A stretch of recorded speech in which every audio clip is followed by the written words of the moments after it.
Tafaraka anay sika ato anatin'ny miara-manonja izay miaigna eto amin'ny MBS Nosbatrana sy raisinao ihany koa amin'ny alalan'ny Radio Mada ireo tamanjotra isasokajiny miaraka isika ao anatin'izany fandaran'izany ao anatin'ny ora roa mahery ka na ho antsika eto Madagasikara na ho any ampitan'ny ranomasina dia hiara-dalana isika ao anatin'izany fandaran'izany ahafantarana zavatra maro sy famakafakana ihany koa mazava loatra ka ny faniriana dia ny ahafahantsika manaraka hatramin'ny farany mba ho azo lazaina hoe hoentina miatrika izao fiainana efa manahirana izao izay fandarana izay tsy ho lava resaka isika ety am-piandohana satria dia maromaro ny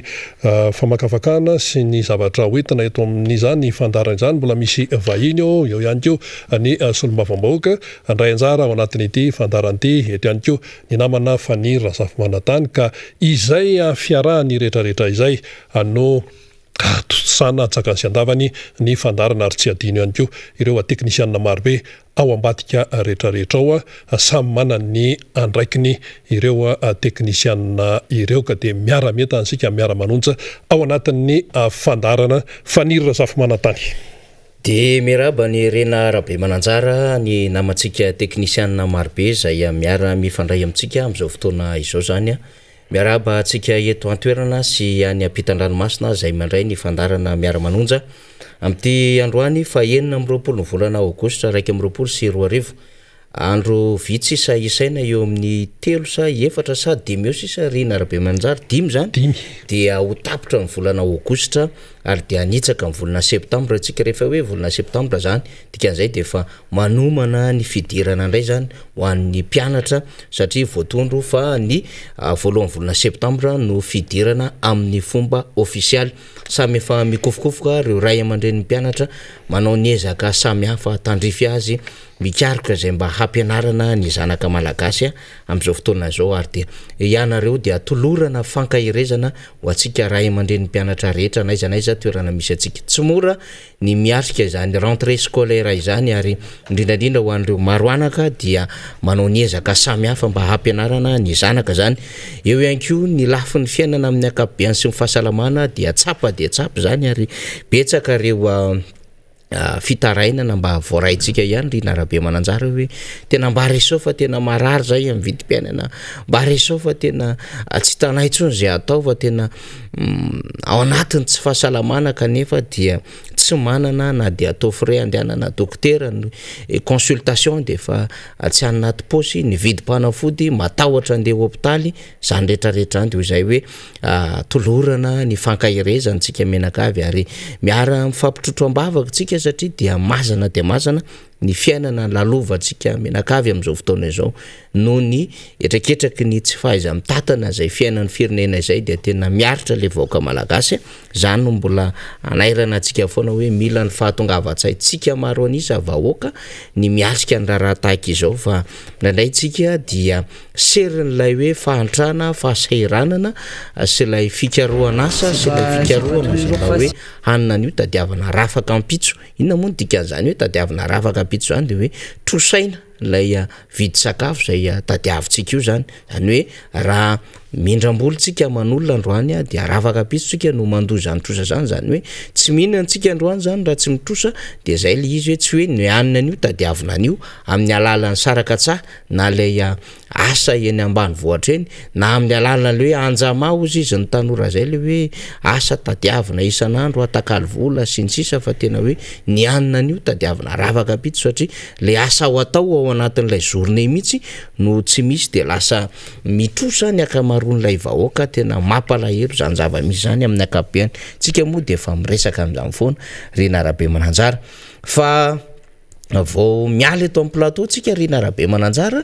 dia samy miparitaka any amin'ny toerana misy antsika any ianao mpanao gazety mandendeha sady mamita ireo adidy aman'andraikitra ny tena koa sahala amin'izany ireo solombavambahoaka dia manao ny asany amin'ny solombavambahoaka azy ireo mpiara-miasa amintsika ihany koa atao anatin'ity miara-manonjy dia manao ny adidy aman'andraikitra fa mifo maraintsika dia fa feno de feno ray ny vaovao Rena Rabe Mananjara zany hoe tena tsy akiato mihitsy ny fivoaran'ny vaovao eto anivon'ny firenena de horesantsika eo zany na oraka be ny vavao teo misehatra iraisa pirenena satria rehefa miresaka iraisa pirenentsika de tsy nieto ihany fa hatrany ivelany zany satria dia nisy ilay fitazomana ny filohan'ny RMDM diaspora France zany de raha matofa ny Irso Herinaivo omaly de tena niazakazaka mihitsy ilay communication teo amin'ny adiny ray teo de nitazominy pomba ny fitondrana mihitsy nylay communication tamin'ny réseau tamtambajotra sosialy Rina Rabemananjara tao dahoana nisy voasambotra fa ny Irso Herinaivo taony efa tonga de nideaka mihitsy nanohy soratra samy hafa mihitsy io ara hoaizy ianao sinsisa ohatrohatran'izany be da be le commentaire nandeha omaly sinsisa fa adiny ray ihany rabe indrindra ny communication mpanohana fitondrana de nivoaka andray ny communication taty amin'ny RMDM diaspora sy tetehany avao ny fanoherana hoe io afaka fa ny Irso Herinaivo rehefa notazon'ny polisy nandritry ny orairay teo eo zany atsasakady ny fianona orairay teo eo zany no fiodikodionina atao anatin'izay lafin-javatra rehetrarehetra zay tsy izy rery moa zany fa nisy RMDM diaspora iray niara-dalana taminy atao anatin'izay tranga omaly tao Alençon tany Frantsay zay nandritry ny février MEDEF tao anatin'ny hoe LAREF zany na rencontre an'ireo entreprise francophone zany zay natao tany Francine Rina Rabemananjara ka horesantsika eo zay rehefa aveo satria itsika momaly efa ndresaka an'le programme Zomasy Sabotsy de nazo autorisation ny RMDM diaspora de horesantsika eo koa zay rehefa aveo horesantsika eo ny resaka lalam-panorenana sy ny endriky ny demokrasia efa nanomboka ndresaka lafin-javatra hafa zany itsika de everitsika fa afaka miresaka zavatra maromaro itsika zany raha ny zava-misy no resantsika fa horesantsika ihany koa zany ny dia Filomary Karavalomana tany Menabe tany de efa misy oronabe fa mandamindamy azy ny teknisianina ao ambadika ao satria mbola ao anatin'ny fandrindrana raha teknika moa ny namatsika teknisianina fa rehefa vitsy zany rehetrarehetra zany Rina Rabemananjara de ho alefantsika eto fa mbola mandamy azy eo zany teknisianina fa ny redynamisation tompoko dia miazakazaka ny antokotiko Madagasikara ary tena manao ny antokotiko Madagasikara am'izao fotoana izao ary tsy misy zay faritra tsy andrenesantsika hoe dia ary amina toerana ohatro zao district commune ny antokotiko Madagasikara ary de samy marea zany tsika Rina Rabemananjara androany ariva ary am'roa ora dia ho atsika ato amin'ny boribory tany fahadimy niaraka amin'ny député Fetra Razafy Tsimialina atsika na Ralamozafimbololona dia ao amin'ny sekoly miarantsoa Anjanahary nanaovana azy samy mahita izany daholo mimponina eny amin'ny firaisana fahadimy eny dia hoan'ny eny amin'ny manodidina rehefa miresaka Anjanahary moa zany tsika dia Anjanahary 2 Anjanahary 2S Anjanahary 2A Anjanahary 2N dia manana ianareo zany amin'izay redynamisation androany zay miaraka amin'ny député Fetra sy ny bureau politique de ho avy any an-toerana zany amin'ny roa ora no fotoana zay ifampiatsoana antsika menakavy apitapitao zany ho an'ireo mpikatroka taloha zay hiverina ao anatin'izay rarahana antoko zay sy ireo mpikatroka vaovao sy izay lina amin'ny raraha-pirenena izay satria eo moa ny fiainan'ny antoko politika fa eo ihany koa ny hoe ao anatin'ny fanoherana ny antokotiko Madagasikara ka mety lina ny vaovao ny fanoherana ihany koa reny olona samy hafa ireny de atsoina ho avy amin'ny redynamisation zany ny amin'ny Sabotsy de fa miazakazaka ny antokotiko Madagasikara ihany koa ny sampana tanora efa teto Rafarala Manarina Rija zay anisan'ny iray amin'ireo mpanetsiketsika ny tanora tiako Madagasikara na nazava ny tena foto-kevy dehibe hijoroany ny tanora tiako Madagasikara ka amin'ny Sabotsy de efa isy ny fiofanana manomboka amin'ny 7 ora maraina etsy amin'ny QG Belair indray zany ka efa misy fandaminana ho an'ny tanora tiako Madagasikara rehetra manerana amin'ny faritra Analamanga sy ireo faritra hafa sy district hafa ho avy amin'izany etsika lehibe ho amin'ny tanora tiako Madagasikara zany ary marobe no avy amin'izany formation zany na fiofanana miampy fizaram-bavao samy hafa ary mbola redynamisation ihany resantsika dia any amin'ny faritra Tsimorano ihany koa efa manomako manay zany ho avy eo moa izy rehefa aveo ary izy topo mihitsy ny tantarany endriky ny redynamisation any amin'ny any de ny député Alain Ratsimazafy dia manana ny programme ihany koa ndra ny district ny Tsimorano izany ny avaradrano dia efa manomana akoatra ny Ambomanga kely zany amin'ny sabotseriny amin'ny fahaefatra amin'ny volana septambra de efa mimakomana zany fokotany Betafo, Beintsy, aty totsika hoe aiza moa zany Betsaraina, Kianja, maromaro ireo fokotany zay mandrafitra zany niny Kadindambo sy aty tanàna n'Ambomanga kely, commune n'Ambomanga kely de efa anao an'izay redynamisation lehibe zay de efa mifanantona tsikelikely sika ny amin'ny commune Ambomanga kely ihany amin'izao fotoana zao efa manao azy ny fimakomanana amin'izany ny comteam zany hoe re tompona andraikitra ny team amin'ny commune Ambomanga kely de efa misy ny fizarana reo fanasana hiatrehana izany ary efa marobe de marobe nefa nisoratra anarana mino sika fa dia aminazy tsara koa zany redynamisation ao Ambomanga kely zany amin'ny sabotsy fa efatra ny volana septambra izao fa niangana sy akaiky indrindra ihany koa ho an'ny avaratrano dia etsy amin'ny commune Anosy Avaratra dia commune vao forona Voatsela akory izay kanefa de efa manana ny tanjaka ihany koa zany commune Anosy Avaratra zany eo amin'ny lafin'ny fampiroboroboana ny Antokotiko Madagasikara ka amin'ny sabotsy zao amin'ny folora maraina dia misy toerana zay apita amin'ny Masinikazo apitan'ny espace zany fa misy hoe toerana Masinikazo zay fa ho avy eo ny tompona andraikitra avy any Anosy Avaratra iresaka amin'izany redynamisation zany raha ity redynamisation ity de mena marobe ny tia nambara amin'izany redynamisation zany fa mbola eo pandaminana moa tsika amin'le calendrier samihafa satria avy any amin'ny faritra any tsika Rina Rabemananjara izay aty Fianaratsoa de efa manao aresinysisy ny avy aty Mahajanga ny aty Tomasina misy fivorina hitantsika foana ny any Toliara sy ny sisa dia reny calendrier zay tonga eto amin'ny miara-manonja reny dia resahanay arak'izay fampitany avy any amintsika fa eo ihany koa moa zany le hoe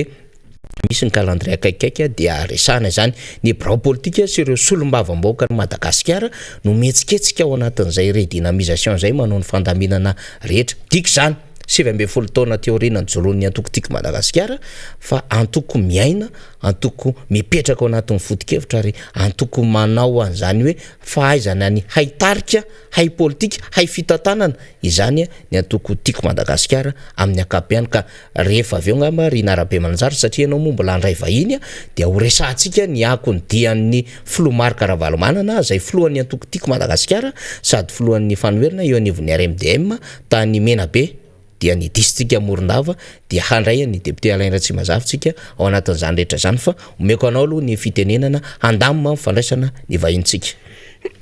eny ary misaotra ny faniry ny tondran'izay taritrisaka izay araka ny teneniny teo hoe redynamisation ny atoko tiako Madagasikara tena zava-dehibe tokoa zany zava-dehibe zany satria ny tiako Madagasikara dia miatrika ny fiainam-pirenena ary zay ny mahatoko azy atoko manana ny maizy azy manana ny discipline ary atoko voasedra raha ny hoe ny fisedrana nazo zany atoko tiako Madagasikara zany tao anatin'izay ataona ny fandimby zay dia mienjakenjana ny fisedrana kanefa ny zay hoe fisedrana izay dia karazana vaksiny ihany koa manamafy ny atao hoe tanjaka mampitombo ny tanjaka sy ny hery zany manoloana ny atao hoe fiatrehana ny fiainam-pirenena ny atoko tiako Madagasikara zay aty amin'ny fanoherana amin'izao fotoana zao ary zay fanoherana zay dia tena zava-dehibe tokoa satria tsy mitazapotsiny ny tsy fetezana amin'ny lafiny maro eto amin'ny firenena ary mitodika any amin'izany ny atoko tiako Madagasikara zany ny vahoaka malagasy mahatsiaro fangirifirina mahatsiaro fanaintainana amin'izao fotoana izao ny tiako Madagasikara raha teo ao anatin'ny rotoben'ny mpanohatra ho an'ny demokrasia eto Madagasikara na ny RMDM dia zany moa dia rafitra zay misy zany ka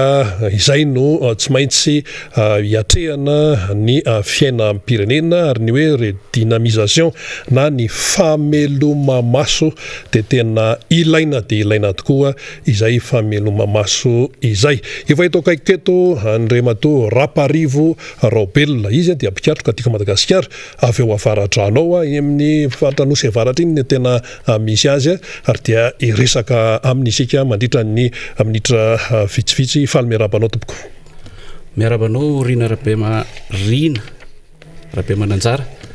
miaraba ny mpijery ihany koa dia miaraba manokana ny avaratrano rehetra team indrindrindrindra sy ireo namana sy tapaka any amin'ny faritra iny. Fomba nantongavako eto zany dia hanazava ny hetsika izay ho ataonay ao anatin'le redynamisation amin'ny faritra misy anay sy ny faritra avaratra ny Ray Manontolo. Anisan'izany zao ny miaraka aminay amin'ny sabotsy zao anosy avaratra aloha zany misy anay dia io ny karakarainay miaraka amin'ny distim sy ny député Jerry izay arapaina manokana ihany koa izy. Miaraka aminay ny arivan'io commune Ambohidrabiby. Maraina ny anay amin'ny 10 eo ampitany espace any misy masinkazo fefy tambohy izy fa tsy anaty salle moa fa dia atao izay mampety anazy eo. Ya efa akaiky dia akaiky ny sabotsy inona no tsara ho fantatra momba n'ity fameloma maso ny tiako Madagasikara ho an'ny anosy avaratra sy avaratra an'ity ahafahan'ny olona zany tena hoe tafiditra tsara ao anatiny. Fameloma maso tonga dia midika faningana famerenana famelomana indray ny atoko team any amin'ny toerana any amin'ny base zany hoe misy programme ihany zany ao anatin'io dia ny tena zava-dehibe dia fananganana indray ny com team sy ny fok team ao anatin'izay misy ny jeune team, femme team zay ngamba ny zava-dehibe tena hoe dinihana ao anatin'io. Ny programme moa zany tonga dia lazaiko ihany filazana ny vaovao izay misy aloha eto toerana amin'ity resaka tsy fitezana maromaro misy eto amintsika ity dia ny fametrahana indray ireo le mpitatana team any amin'ny toerana anosy avaratra commune anosy avaratra dia ny vahiny amin'izany moa zany dia 10 team. Ka ao anatin'izay rehetra izay raha jerevantsika ny avaratrano anosy avaratra dadasika be le toerana zany manahoana ny atao hoe tena le fijerenan'ireo mpikatroka ty many foto mihitsy satria izay zao no tena anisan'ny zava-dehibe koa le hoe any amin'ny base zany akoatra ny reto le rafitra efa misy ao anatin'ity le hoe redynamisation ty. Somary ahitsiko kely Rindra Be Mananjara. Anisan'ny commune kely commune anosy avaratra fa ny avaratrano midadasika fa ny avaratrano ngeza goavana be mihitsy dia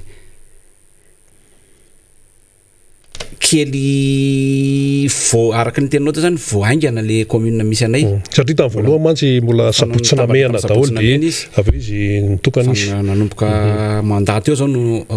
deuxième mandat zany ty nitokana izy.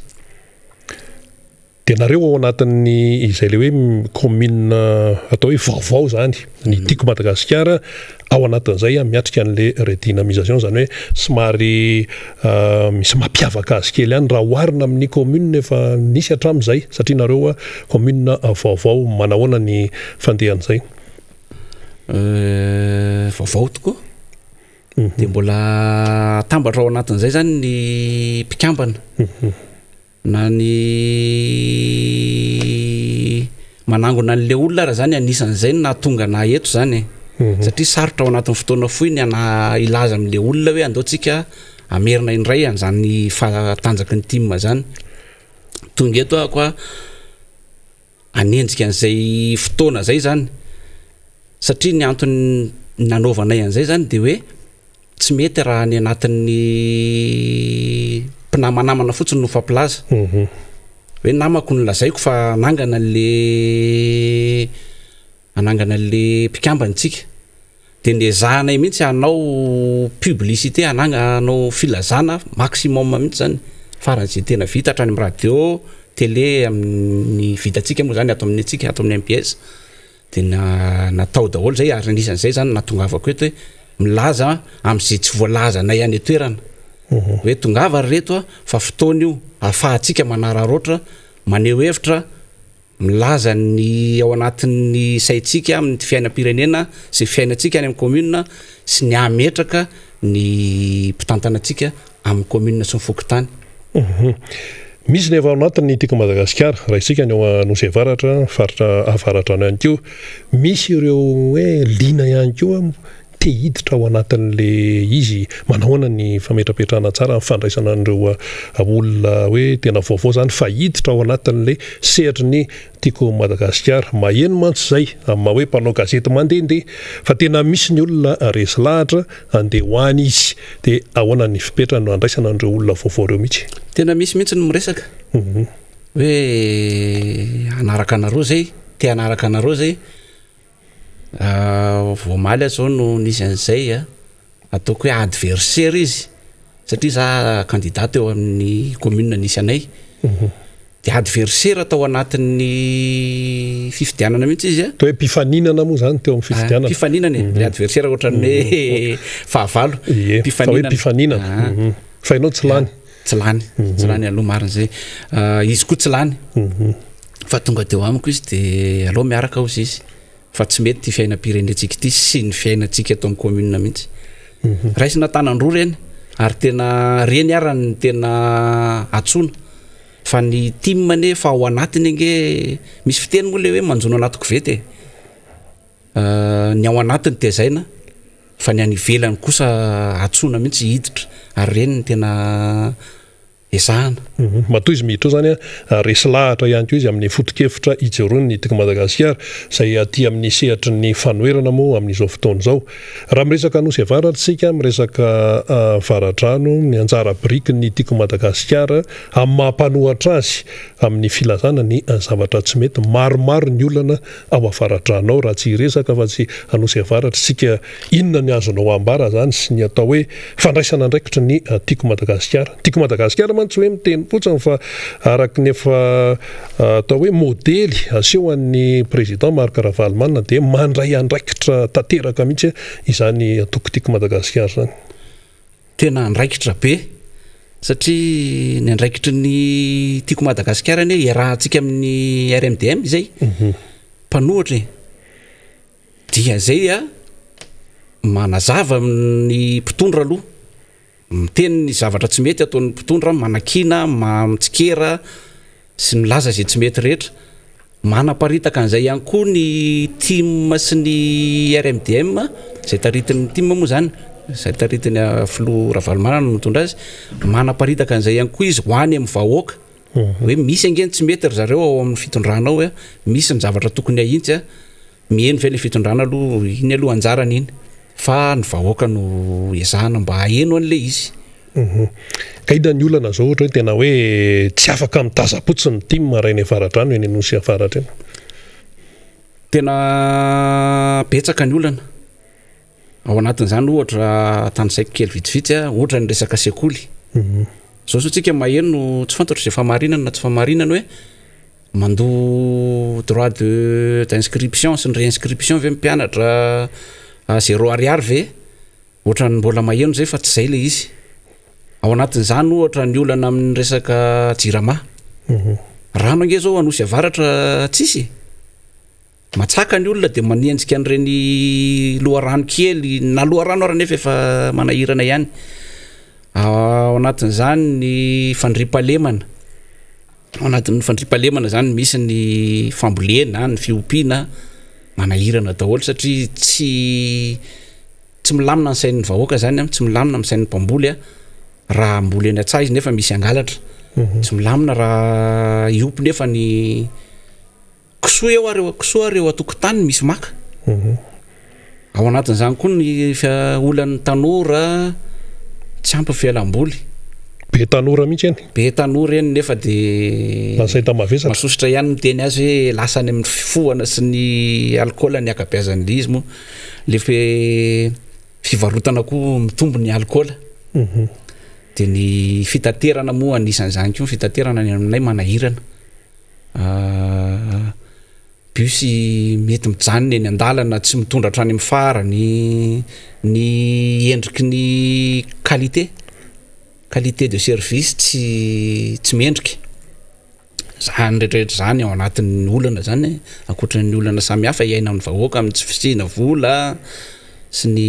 famelomana ny ankizy rehetra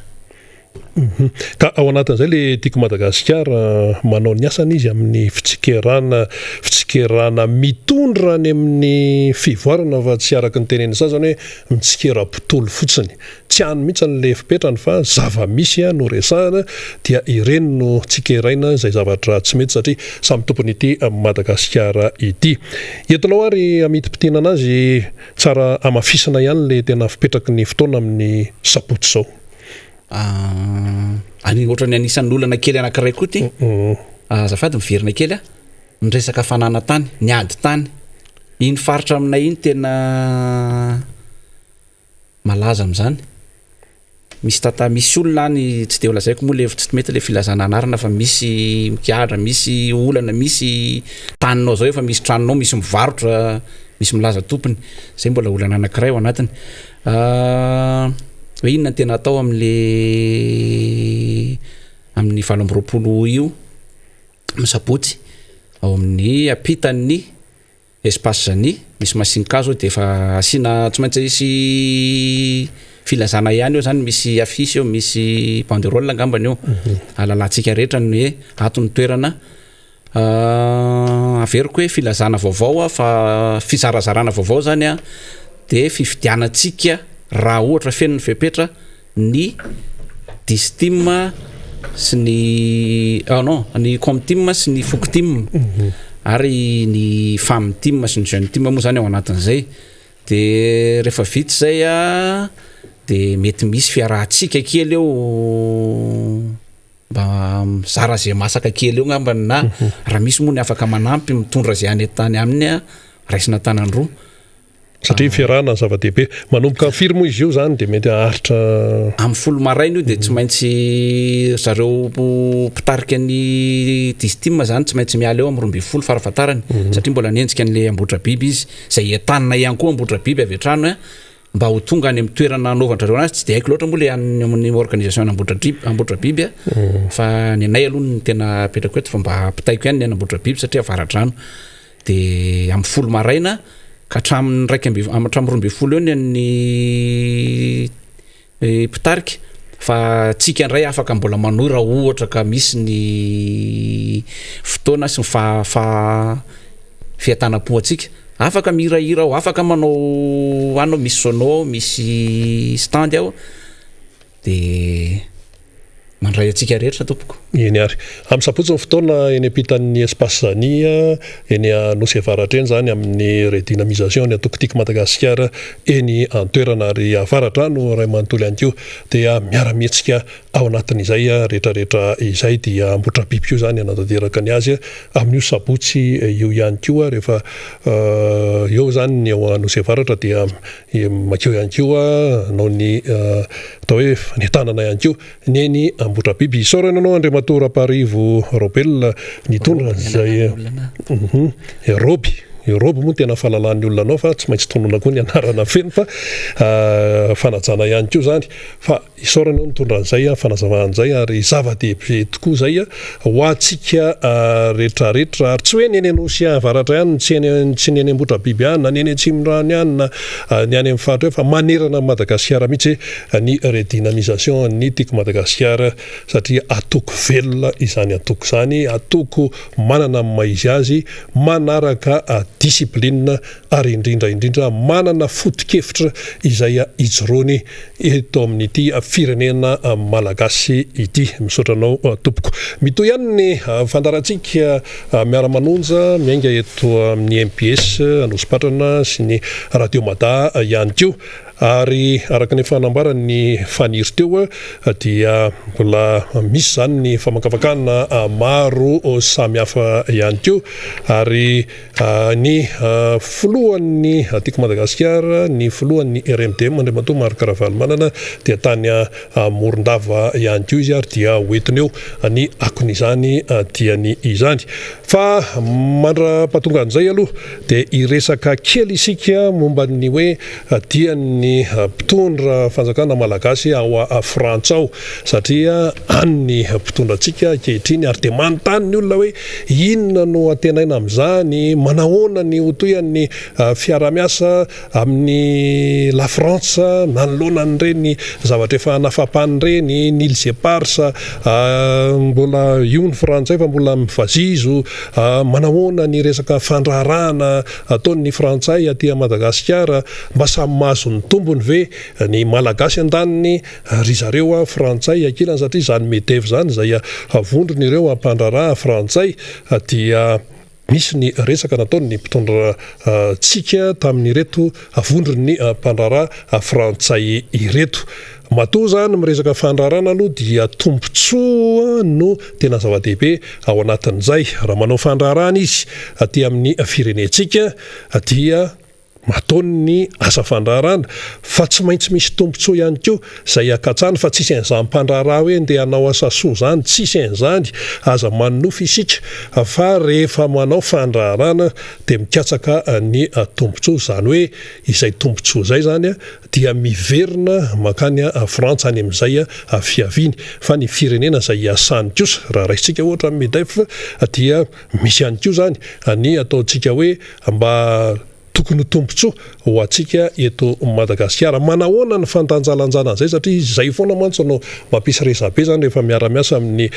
any ivelany isika satria dia karazany hoe miafiafy kely eo le malagasy fa lay mpandraraha avy any ivelany zany no atao hoe mahazo zay zavatra tadiaviny ao anatin'izay. Eo anelanyeo anefa ny fanjakana zay ataontsika hoe ray aman-dreny mandrindra sy atao hoe mampisy ny fiara-miasa ao anatin'ireny sehatra tsy miankina avy any ivelany sy ny eto Madagasikara ireny. Fa raha ny tokony izy ihany koa dia anjara ny mpitondra fanjakana no miaro ny tombontsoan'ny malagasy ao anatin'izay. Raha iresaka tsika ohatra momba ny Chine dia ny mpitondra ny Chine tompoko dia miaro ny tombontsoan'ny sinoa maneran-tany mihitsy io. Raha ohatra ianao zany ka hoe mpandraraha avy any ivelany ianao ka ndeha hanao fandrarana any Chine dia mipetraka mazava tsara aloha hoe ahoana ny tombontsoa an'ireto mpandraraha sinoa zany manoloana an'ireo mpandraraha vahiny. Fantatsika tsara fa maro ireo mpanambola Amerikana, Europeana no mampiasa ny volany any Chine amin'izao fotoana izao fa ilay mpitondra faratapony ao Beijing dia miaro hatrany ny tombontsoa an'ireto sinoa ireto satria ireo sinoa zany aloha dia miasa izy ary tena miasa rehefa tsy miasa ianao any Chine satria efa amina miliara zareo rehefa tsy miasa ianao dia maty eo tsy tafavoaka mihitsy ianao raha ohatra ka tsy miasa. Ka raha raisitsika zany sika eto Madagasikara dia andrasantsika mihitsy zany hoe ahoana ny mba fiarovany mpitondra antsika ny tombontsoa ho an'ny malagasy. Tombontsoa amin'ny malagasy rehetra ny tiana resahana eto fa tsy hoe tombontsoan'olo mihitsy, tombontsoana mpandraraha vitsivitsy fa tombontsoan'ny malagasy rehetra mihitsy tsy vaky volo ary raha vao miteny malagasy dia ilay malagasy mantra no tiana resahana ao anatin'izay. Ka raha misy zany ny fampiresahana amin'ireo hoe mpandraraha frantsay ireo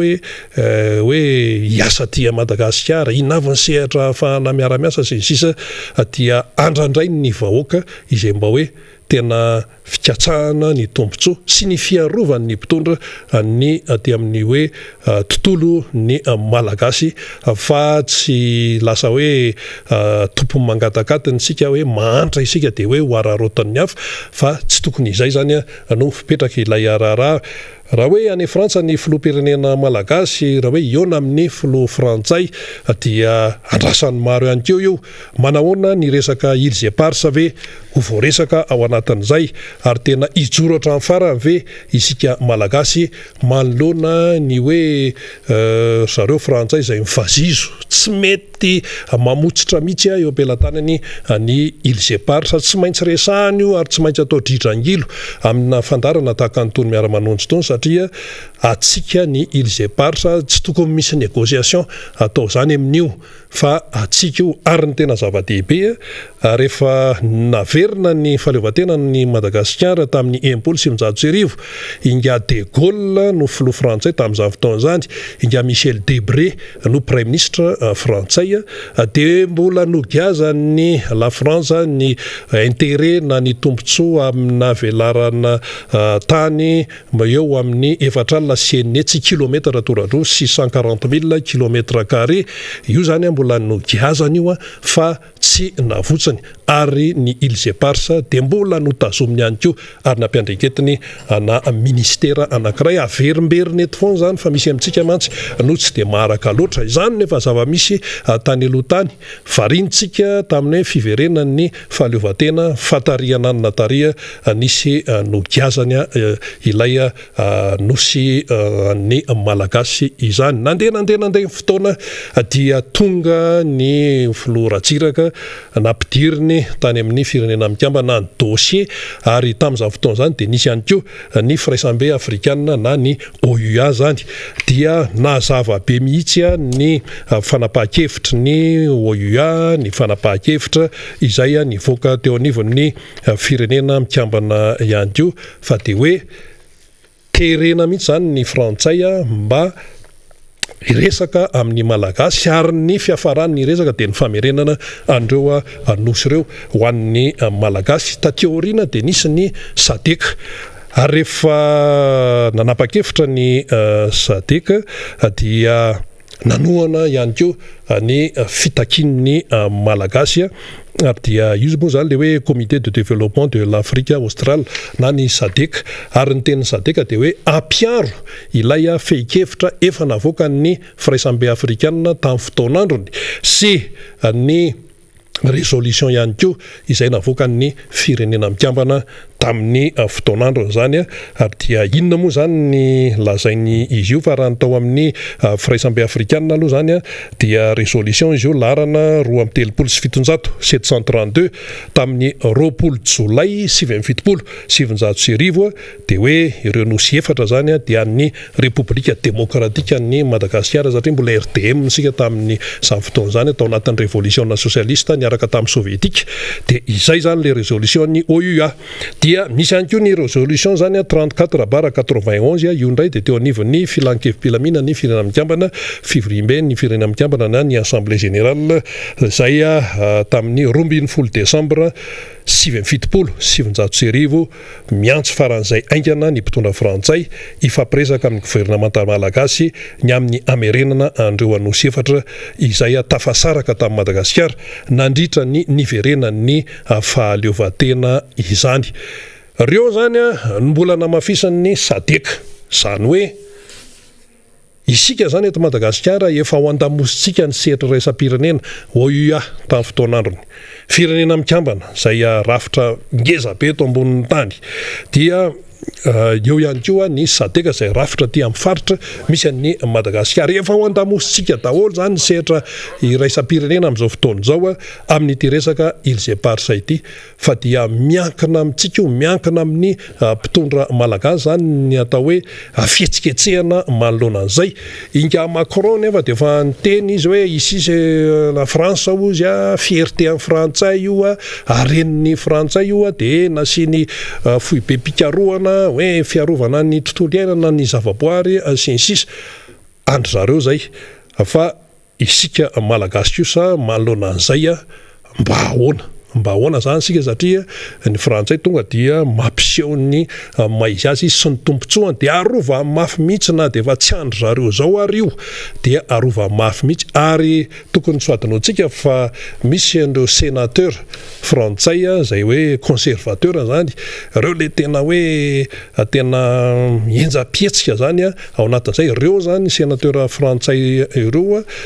le tena hoe conservateur reo no tena miziriziry mafy ny amin'ny hoe aza votsitra izany ny Îles Éparses sy ny sisa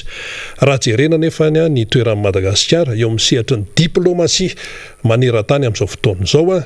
dia azo lazaina hoe sahirakirana ihany isika eo amin'ny resaka diplomatie satria na ny ambassadeur arany de mbola tsy manana ambassadeur sika amina tany maro maneran-tany amina sehatra matanjaka iran'izao tontolo zao ka ahoana moa no ahafahantsika zany tena hoe miady hatramin'ny farany amin'ny raharaha tahaka antony tamin'ny andron'ny révolution socialiste mbola nanana tanjaka ny filoha Didier Ratsiraka tamin'izany fotoana zany satria isika niaraka tamin'ny sovietika de teo zany ny sovietika mbola nanositosika teo nanome fitaovana sy ny sisa teo amin'ny sehatra raisam-pirenena nisy koa tamin'izany fotoana zany ny hoe fikambanany tsy baiko ny atsana an'ireo na non aligné teo ny taty Afrika tamin'ireny foany Madagasikara fa ny amin'izao fotoana zao isika maro hoe misy ny SADC fa eo zany ilay finiavany avy amin'ny mpitondra malagasy mihitsy no tena andrasana fa le vahoaka malagasy etsy an-taniny dia mitazana izy miandry izy hoe ahoana no fisotran'ity raharaha ity ino moa tsetsatetsa tsy haritra ihany iny fa marintsika hoe sahirana ao anatin'ny adi-piainana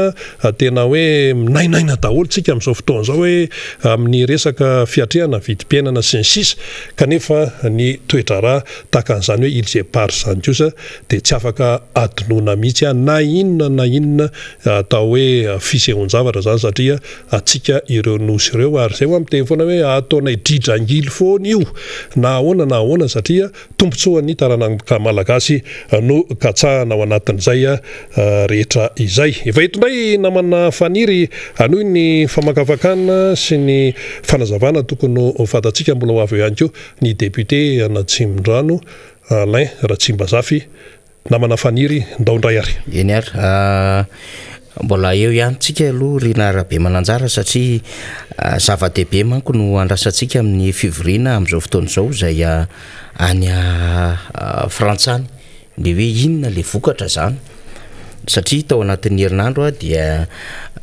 nanaovana communication sy tamtam mafy ity fivoriana ity dia tapitra omaly moa zany Rina Rabe Mananjara ary rehefa tapitra zay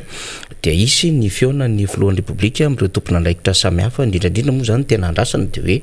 inona no votoatin'ny feonany amin'ny filoha frantsay Emmanuel Macron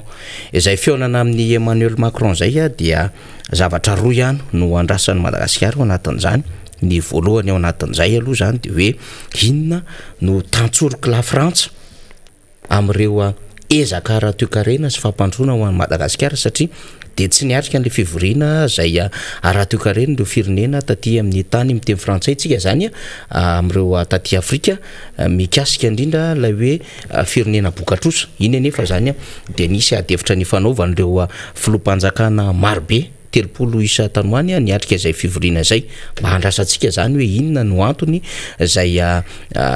tsy nahafahantsika niatrika izany sy ny tokony ho tombontsoa sotrahantsika raha ohatra ka misy zavatra tokony ho sotrahantsika ny fandray ihany zany adevitra rehetra izany taty amin'ity fivoriana MEDEF ity satria dia fanomanan-javatra lavitra be reny fivoriana ireny ny MEDEF moa zany de efa fantatsika hoe reo entreprise zay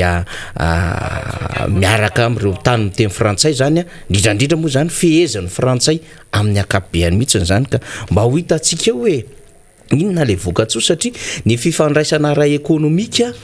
sy ara-politika ary indrindrandrindra ara-tantara amin'ny Madagasikara amin'ny frantsay dia tompona andraikitra amin'izao zava-misy eto Madagasikara zao na tiana na sy tena ihany ny fanjakana frantsay tsika tsy miteny hoe le vahoaka frantsay sy lay firenena satria tsika tsy manana olana amin'izany fa le fitondram-panjakana satria dia ny mampatanjaka ny firenena Europeana Rina Rabe Mananjara dia ny areny ireo firenena Afrikana ary voanambaranao vao teo mihitsy zany rehetrarehetra zany hoe ny matiera première rehetrarehetra ahafahana mamokatra zavatra eto ambonin'ny tany dia aty Afrika de tsika moa efa ndresaka omaly hoe eto Madagasikara dia misy ny 700 matiera première ahafahana mitrandraka sy mamokatra ary mametraka industrie vavety eto ambonin'ny tany zany ka asa aloha raha hain'ny mpitondra no mitondra an'izay adevitra zay na tsy hain'ny mpitondra zany hoe mba inona no anjara birikiny la Frantsa ao anatin'izay io resahako zay rehefa aveo satria ny resaka ilzepars ianao fa io aloha zany ny adevitra faharoa koa hoe lay resaka ny filoham-pirenena rehefa nyresaka momba ny CVO izy hoe izahay de nahita fanafody momba nyity COVID-19 ty de samy natsiarotsika menakavy ny vahiny tamin'ny fahita lavitra tany Frantsa tany ny filoham-pirenena malagasy zany tamin'ny alalan'ny ampitaindavitra moa nanaovana an'izay fivahiniana an'izay de resahany manokana ny amin'ny hoe satria nisy fanontaniana napetraky ny mpanao gazety frantsay tamin'izany ho an'ny Madagasikara inona ny tadiavinareo co-gestion sa restitution zany co-gestion zany de hoe iara-mitatana ave la Ilze Parsa sa averina madidioany aminareo de salasala teo ihany no ngiaflo de restitution izy zany aneny tena izy fa rehefa mijery an'le lalan'ny fanjakana tsika de hoe sika hoe avita iady amin'izany ve le fitondram-panjakana tsotra kely fotsiny fomba fanazavahantsika azy ny amin'ny fomba fijery azy de hoe raha mbola misy alkalika ila frantsay ny tompona andraiki-panjakana de dikan'izay mbola sady miaro 10% izy miaro ny intérêt malagasy ny 10% izy miaro ny intérêt frantsay ary zany ny olana ao anatin'izao raharaha zao raha ny tena marina dia tsy manana ataontsika hoe problème aka ny Ilze Parsa atsika satria efa mazava ny résolution des Nations Unies ny résolution des Nations Unies ny ambony indrindra amin'ny résolution sy amin'ny fanapahan-kevitra rehetra zany amin'izay raisina naizanaiza zany satria ny firenena mikambana amina firenena marobe ny efa nanapa-kevitra amin'izay tany amin'ny taona 12 décembre 79 raha tokony izy zany ny tokony hanaovana fety be eto Madagasikara dia ny 12 décembre io ny tokony hakalazaina 79 resaka Ilze Parsa ka zay mihitsy satria zao manko no tena marina amin'izy de hoe ny Ilze Parsa nareo nosy manodidina amanjato nge le nosy manodidina miparitaka niaraka amin'ny Madagasikara niaraka ny tany be ho atsika zany ho anjanantsika mila mahafantatra an'izay tsika atsika ireo nosy ireo fony fanjakana malagasy tany amin'ny fahatsangana mpanjaka tany tena rattaché tamin'ny Madagasikara ireo nosy ireo satria misy hoe faritra masina mantsy izy io tafiditra faritra masina Madagasikara io zany le napetraka taty aoriana hoe ahoana no ahafahana zany manao mamaritra zany firenena anankiray de ny ahafahana mamaritra firenena anankiray akoatra ny sistany de misy ny faritra masina zany sistany zany tany no ahafahana mamaritra de eo ihany koa le faritra masina de eo ihany koa le faritra any zany de misy le plateau continental de misy mbola fomba fandrevesana zay zany tsika moa tsy rehetra teknika amina resaka maitra sy resaka amina fatsarainy afatarana hoe 1,800,000 km² ny faritra masina Madagasikara fa ny morotsiraka Madagasikara 5,000 km zay indrindra zay mila fantatra tsara mihitsy amin'io zany no ahafahana mamaritra hoe mbola atsika izany no sy manodidina zany ny any adevitra ngambany de hoe mety sarotratra ny ilazana azy hoe tsy atsika de Tromlay fa Île Glorieuse i Passage d'India i Europa Ouadonova izy efatra reo dia tsisy adevitra fa atsika reo fa Europa zany no Tromlay zay fasana kely tamin'ny fotoanandro ny divana tamin'ny nosy Maurice i Tromlay io zany ary amin'ny Océan Indien izy lavitavitra ny faritra masina Océan Indien fa reto resantsika reto dia manomboka aty ambony aty amin'ny lakandranony Mozambique zany ka raha miresaka amin'izany tsika de ino moa ny resantsika amin'izany tsotra be de hoe efa mazava zany résolution des Nations Unies de raha résolution des Nations Unies zany tokony hitondra ny zavatra rehetrarehetra ary io tokony amikirana azy io zany tokony ampiasaintsika kanefa taoriana zay dia namoaka taratasy décret indray zany ny fanjakana frantsay raha tokony izy io décret io no ataky atsika sy vonotsika zany zay décret zay milaza fa atsika ny Ilze Parsa satria efa mazava ny résolution des Nations Unies fa ny olana atsika ihany koa Rina Rabe Mananjara eo lay statut an'le olona mitaky azy zay manana am'izay hoe ila frantsay sy ila malagasy zay dia sady miarona intérieur izy miarona intérieur de tsy de tena amfo zay ady zay no mandeha zany fa mbola ady somary misalasala eo ihany de zao amotsika zany tratran'ty fivorim Medef de tsy hitantsika hoe inona loatra le izy satria isarika mpizahatanytsika nefa tsika eto de manana mbola olana lehibe mihitsy am'ireo orinasa zay mifamatotra amin'ny fanjakana frantsay tsy any ny olantsika zany fa ny olantsika de hoe eo am'le endriky ny fakanazy zao tsika manana ema io nefa zay nambarany adevitra rehetrarehetra ny ministre ny raharaham-bahintsika de tena azo lazaina mihitsy le tena le parisien mihitsy le tena zanaka frantsay ny volavolana frantsay mihitsy ary tena hoe fonctionnaire frantsay tamin'ny fotoan'andro mihitsiny zany rehetrarehetra zany ary rehetrarehetra moa de samy teny manana olana izy eo amin'ny fomba fitenenana zany nge misy dikany daholo zany lalam-pandrenantsika de miteny hoe langue nationale ny fiteny malagasy dikan'izay zany any amin'ny langue officielle ny teny frantsay zany zao mbola tena adevitra zany amin'ny fiteny pirenena azy de tokony ho an'le tompona ndraiky mpanjakana izany fitenenantsika zany zao de eo ihany koa ny amin'ny hoe tena azotsika antoka ve fa aiady an'li satria ny fanirimy vahoaka malagasy dia tsy co-gestion mihitsy ny îles et Pars zany hoe tsy ara-mitatana amin'ny frantsay fa tena restitution satria efa mazava ny résolution Nations Unies tamin'ny 12 décembre avereno amin'ny malagasy ireo zay indrindra fa zao ary ny tena olana Rina Rabemanjara ity manko dia tsy tandritandry ny vahoaka malagasy ty raharaha anankiray ity le tsy tandritandry ny vahoaka malagasy zay zany no somary manahirana am'le fahaleovantenantsika marina satria itsika zany rehefa nandeha le adevitra tamin'ny 7 satria nisy référendum mane tamin'izany de misy voka-pifidianana tamin'izany tamin'ny faritanienina de nanana ny fahaleovantenantsika zany na de manahirana ara ny interprétation zany fahaleovantena zany fa tsy mampanina izy hoe misy an'le fahaleovantena menantsika samy hafa manko le hoe mbola sous protectorat tsika sy ny hoe efa mba nisy indépendance ihany na de saritsary na indépendance ary fa zao ny tena olana itsika zany le mbola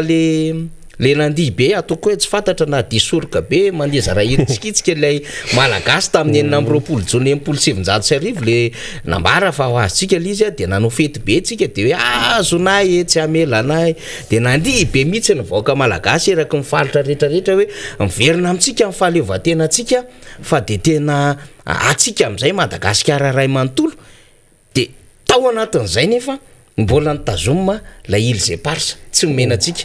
zany hoe mbola tsy ampy ny fahaleovantenantsika ry ohatra ka tsy ampy ny fiandrianantsika amin'ny alalan'ireo tany zay efa niaraka amintsika satria tany amin'ny talohan'ny idiran'ny tafika frantsay teto Madagasikara tamin'ny 1896 95 satria tany de efa nandeha le ady dia atsika reo nosy reo fa rehefa tonga ry zareo de fiinina de rehefa namerina am'izay izy le fahaleovantena de antazominy reo zay zany ny adevitra nefa atsika reo tamin'ny fotoana ny fahampanjaka zany ary tena nireriatsika mihitsy fa zao ny olana tsika zany le mbola nandihy be le mandiza rahitsikitsika ny azonay tsy avelanay 26 juin 1960 fa 27 juin 1960 maraina niny any de nisy fanaovatsonia ny accord de coopération ny fanjakana malagasy sy frantsay io de tena zava-doza ho an'ny firenetsika io accord de coopération io ny accord de coopération nge namatitra atsika zavatra marobe Rina Rabemanjara ny accord de coopération io ao anatin'ny accord de coopération no mbola misy fifamatorana ara-ekonomika ny Madagasikara sy ny frantsay de rehefa miresaka fifamatorana de miverina zavatra lavitra be tsika satria efa hita amin'ny frantsay ny frantsay nanao an'ny fandalinana ny resaka géologie Madagasikara ny resaka mine sy ny areny isaka efa hainy zany lecture ny misy confidentiel na adevitra be zany hatramin'ireo dossier rehetrarehetra tena ampelatana ny frantsay dia efa fatany ihany ko lay fotikevitra malagasy am'le hoe zarazara ho anjakaina hoy Jalini efa nomena mission 20 taona lasa talohan'ny hiditra teto izy de efa nomena mission ny tety amin'ny Madagasikara na fantatra amin'ny psikôlôzia an'le malagasy tao anatin'ny adevitra rehetrarehetra ary niezaka ny namaky amin'ny Madagasikara niditra izy fa tsy vaky ny Madagasikara atia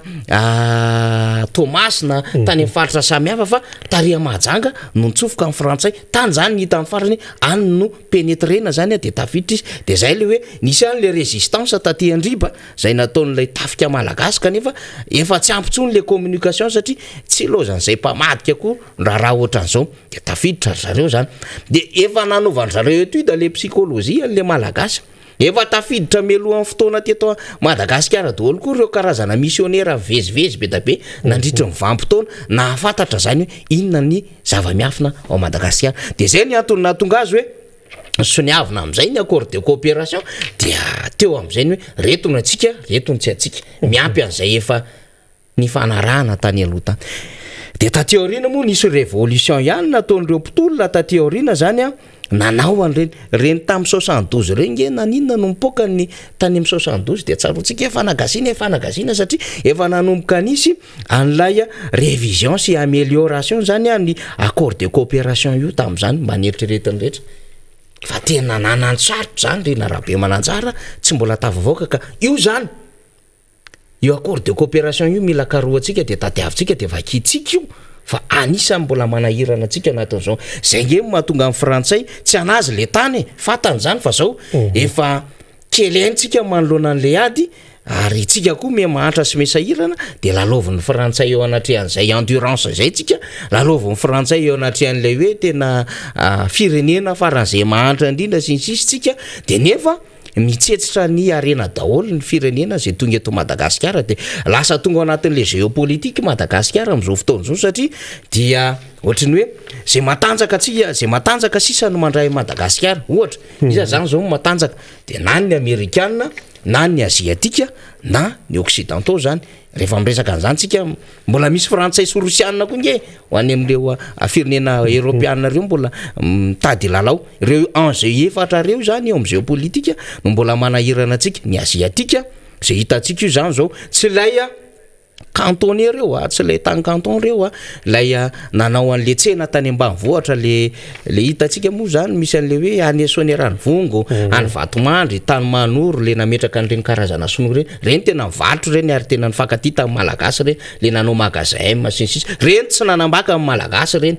misy any Manakara Atranosy Vaty dia atsimon'ny Chine misy zay natonga an'le riz cantonné satria reny le nitondra an'ilay sakafo amin'le canton reny natonga le soupe tamatavy io zany fa reto kelomaso taty aoriana tonga eto amintsika reto de le kelomaso lay betsaka de naparitaka naneran'izao tontolo zao de hitantsika io zany rehefa kelikely manko le fokontany beririka de fokontany beririka sinoa zany ny avarana io zany rehefa kelikely satria de ao zany reo zany le mpanao varotra de le mpanao vato le tena hafa mihitsiny dia manomboka tonga aty Madagasikara satria na nitsenan'ny telefona sy nitsenan'ny teknôlôjia de andrareo fa ny Amerikana koa de manana ny fomba fiasany ihany koa zany am'ireo tany mety aty amin'ny deuxième plan misy azy eorina amin'ny frantsay satria tsika de mbola miaraka amin'ny frantsay zany am'izay lafin'izay fa ny Amerikana dia miezaka ny tsy mamototra ihany misy zavatra maromaro nge efa matoran'ny Amerikana amin'ny Madagasikara maro be ary manana ny olona n'izy tsy tongatonga ho azy reny Sainte-Cor na Cor de la Paix zay miasa eto Madagasikara reny misy dikany daholo zany misy dikany daholo zany rehetrarehetra zany fa itsika moa zany tsy mila matoritory ny resaka hoe Afrika sy Rusia misy dikany koa sy ny resaka fifamatorany frantsay ka raha géopolitique zany de zay no iresahantsika an'le hoe de mba hoe nara zany mba ho resahan'ilay fitondram-panjakana le délégation nandany mbola be lasa any ivelany io zany zao hitondra Îles Éparses ve zany fa raha ny zava misy aloha zany raha tena mandinitsika Rena Rabemananjara fa mbola ho alefantsika eo le resaka zavatra nitsango maliny tamin'le RMDM diaspora de ozy tsika atreto aloha zany mbola zavatra roa ihany no mbola nigainen'ny fanjakana mbola niketrehan'ny fanjakana de hoe manif contre manif zany hoe nanao hetsika izy hanoerana ny hetsika nataon'ny RMDM diaspora contre manif no nataony tany aloha zany de ridicule ihany le izy satria lay tamin'ny faran'ny herinandro teo zareo tonga tany zany le hoe nanao hetsika tao amin'ny parka lehibe de nisy fitsangatsanganana de tonga tany lay ministre ny raharambahiny sy lay tale général sy ny sisa niaraka amin'ny ekipany dia omaly ray de nisy fanambarana hoe avy any amin'ny faritany enina manao le olona tatso ihany na nanao akanjo orange no napekanjona le fitafy avy any amin'ny faritra de nanao fanambarana mahampimengy le endriky le fanjakany le olona le nanao manifestation le hoe reto zay le RMDM tous ensemble si diaspora manko tous ensemble UM leader fanilo iaraka isika de le nitsangatsangana le hoe le miaraka amin'ny fanjakana le manohana tsisy fepetra de nanao fanambarana hono zareo maly de rehefa nanao fanambarana hono zany zareo tena miara-dia amin'ny fanjandrana le faritany enina de ry zareo indray no mody nanao kely le tanavo de nanao an'le akanjo isaky ny faritany le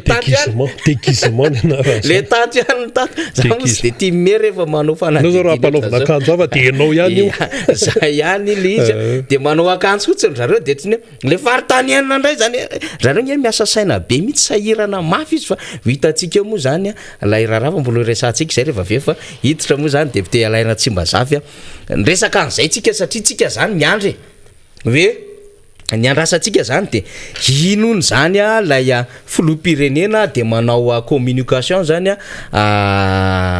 conjointe zany na miaraka amin'ny izy moa zany président Emmanuel Macron de ato ohatra Emmanuel Macron ohatra zany zay sy député Alaina Tsimbazafy de ny filoha malagasy atao amin'ny akavia de ny filoha frantsay amin'ny akavana de miara manao fanambarana tompolasy tompovavy rehefa mifandiniky zay rehefa nieritreritra ny tombontsoa ambony firenena sy ny firalahina eo amin'ny tany rotota sy ny sisa de nanapa-kevitra fa ho averina amin'ny fitondrana malagasy sy ny vahoaka malagasy ny Ilzé Parsa zany zao no tena andrasantsika mafy mihitsy ny zany zao dia atao ny fombafomba rehetrarehetra eo amin'ny lafiny lalàna amerenana ny Ilzé Parsa efa misy ny dingana zany natao zany zao le tena fanambarana lehibe ho andrasantsika am'le fiaonan'izy mirala samy tanora reo ny ray né en 74 ny ray né en 77 na 78 ngamba ray zay Emmanuel Macron raha 78 de 77 fa ny Flora Rajoelina 74 de arajoko zany de tokony miteny zoko hoe zany zokony fa avereninao le taninay de eo amin'ny lafiny lalàna zany de miteny le zandro hoe lalàna no miteny zoko fa mbola anay le izy ka inona ny fanarahantsika amin'ny raha lafa samy filoham-pirenentsika samy tanorintsika samy mba ametraka zavatra satria lay fisana amin'ny Macron io manko tena fisainana tena jeune tsara mihitsy le nanodidina amin'ny Macron zany de le tariny ena daholo na le nanao an'le école d'administration tany Frantsa daholo zany le katraka samy tena nomeny lanja mihitsy zany dikan'izay malala-tsaina be le Emmanuel Macron tsy de mitovy an'le sarkozista sy ny sisy izy zany fa tena zay ny antony nanaovany an'le En Marche satria nalainy daholo ny tatsy akavia sy ny tatsy akavanana zany de zay zany zao no andrasantsika hoe tena zay ny Ilzé ho tafaverina amintsika mialohan'ny 4 jona lay Ilzé Parsa zany zay ny tena andrasantsika anatin'izao fa io moa ndraindray Ilzé Parsa ny antenaitsika de afanirisoherinay vo nohatra ny eritreretin'ny sasany atao sakodo entina mody aty Madagasikara amina demande d'extradition mbola resantsika kely zay rehefa avefa zay ny zava-misy amin'ny ankapobeny efa eto akaikitsika eto ary député Alaina Tsimbazafy solombavam-bahoaka ny district ana Tsimondrano miaraka amintsika indray zay mirahalahy amty mamarana ny adiny ray mahery ty rehefa mahita ny député Alaina Tsimbazafy sika de ozy tsika i député lay tsotsotra kely zay izy amin'ny fametrahan-kevitra fa mipetrapetraka tsara mihitsy zay fomba fametrahan-kevitra zay ary dia ifandalina zavatra maromaro iresaka constitution iresaka démocratie iresaka redynamisation zay no adevitray mirahalahy député Alaina Tsimbazafy miaraba tompoko ya miarabanao namana faniry Razafy Manantany ary miaraba ihany koa atsika vahoaka malagasy zay manaraka ny fandarana miara-manonja amin'ity maraina ity eto ihany koa moa de tsy adino ny teknisianina zay mikirakira ny vata maro-bokotra ao ambadika ao mampita ny sary sy ny feo amintsika manaraka ny fandarana na ny eto toerana na ny any ivelany efa zava-dehibe ary sorana anareo zay teo aloha ny faneho-kevitra teto tamin'ity maraina ity satria dia anisan'ny manandanja avokoa zany zavatra resahany zany ary tsy ho ataonay ho tompotra miony mihitsy ny vahoaka malagasy manoloana ny raharaha-pirenena fa raisinay ho adidy raisinay andraikitra ny fampitana amintsika an'izany raharaha-pirenena zany ary indrindraindrindra ny fomba fijery ny aty amin'ny fanoherana mahakasika ny fitantanan-draharaha eto namana faniry dia maro tokoa ny azo resahana ary atao hoe ny zavatra misy zay iainan'ny fitondrana amin'izao fotoana zao ihany no anisan'ny mampiteny antsika sy manery antsika maneho an'izay fanehoan-kevitra izay ka raha tsy teny voalohany aho zao hoe anisan'ny raha mafana ankehitriny ny mahakasika ny fanesorana an'ilay tompon'andraikitra teo anivon'ny tahirim-bolam-panjakana anisan'izany moa zany ny talie général adevitra lehibe io amin'izao fotoana izao ary mila resahana sy ampitaina vaovao amin'ny tsika tsiray avy mialohany tena hidiranay sy namana faniry mahakasika ny resaka demokrasia sy ny fanajana ny lalam-panorenana zava-dehibe io satria raha nisy ny filakevitry minisitra farany tamin'ny fahavalo-ambin'ny folo ny volana aogositra lasa teo dia noraisina tamin'izany ny fanapahan-kevitra ny fanafoanana andidim-panjakana fanendrena an'izany talie général ny tahirim-bolam-panjakana zany maly moa zany raha ny tokony ho izy dia tokony izy zay filakevitry minisitra zay kanefa noho ny tsy maheo an'ny filoham-pirenena sy ireo mpikambana ao anivon'ny gouvernemanta sasatsasany dia tsy tanteraka zany ny zavatra hita sy tsapa mantsy dia rehefa nofoanana ny didim-panjakana zay nanendry an'izany tompon'andraikitra zany dia tsy nisy ny fanendrena ny olona zay isolo-toerana azy zay fanao anefa amin'ny fandraisana fanapahan-kevitra lehibe ohatran'izao ny ao anatin'ny filakevitra minisitra dia ny hoe foana ny didim-panjakana izay nametraka an'izany tompon'andraikitra zany fa tokony isy ny didim-panjakana fanendrena indray any tompon'andraikitra manaraka satria ain-dehibe ny firenena loatra no tantanan'izany olona zany tsara fantatritsika fa zany talie général ny tahirim-bolam-panjakana zany dia miantoka na miaro an'izany antsoina hoe tompontsom-pirenena ary koa afaka manday izy raha ohatra hitany fa misy ny atao hoe famoaham-bola amin'ny tsirariny zay mety azahoana taratasy zany na hoe fangatahana amin'ireo sampandraram-panjakana isatsokajiny zany hoe anisan'ny mampirindry ny fampandehanan-draram-panjakana ereto amin'ny tany sy ny firenena izany tompon'andraikitra ambony zany ary tsy olon'olom-poana ny olona no mitazona an'izany mino aho fa anisan'ny nametrahana azy teo ny nananana fitokisana sy ny fahaizana manao amin'izany andraikitra mahatalie général zany eo anivony tahirim-bolam-panjakana fa nanaitra tamin'ity indray mitoraka ity dia efa hoerinandro mahery zany zao dia tsy manana talie général ny tahirim-bolam-panjakana inona ny vokatra zany rehetrarehetra zany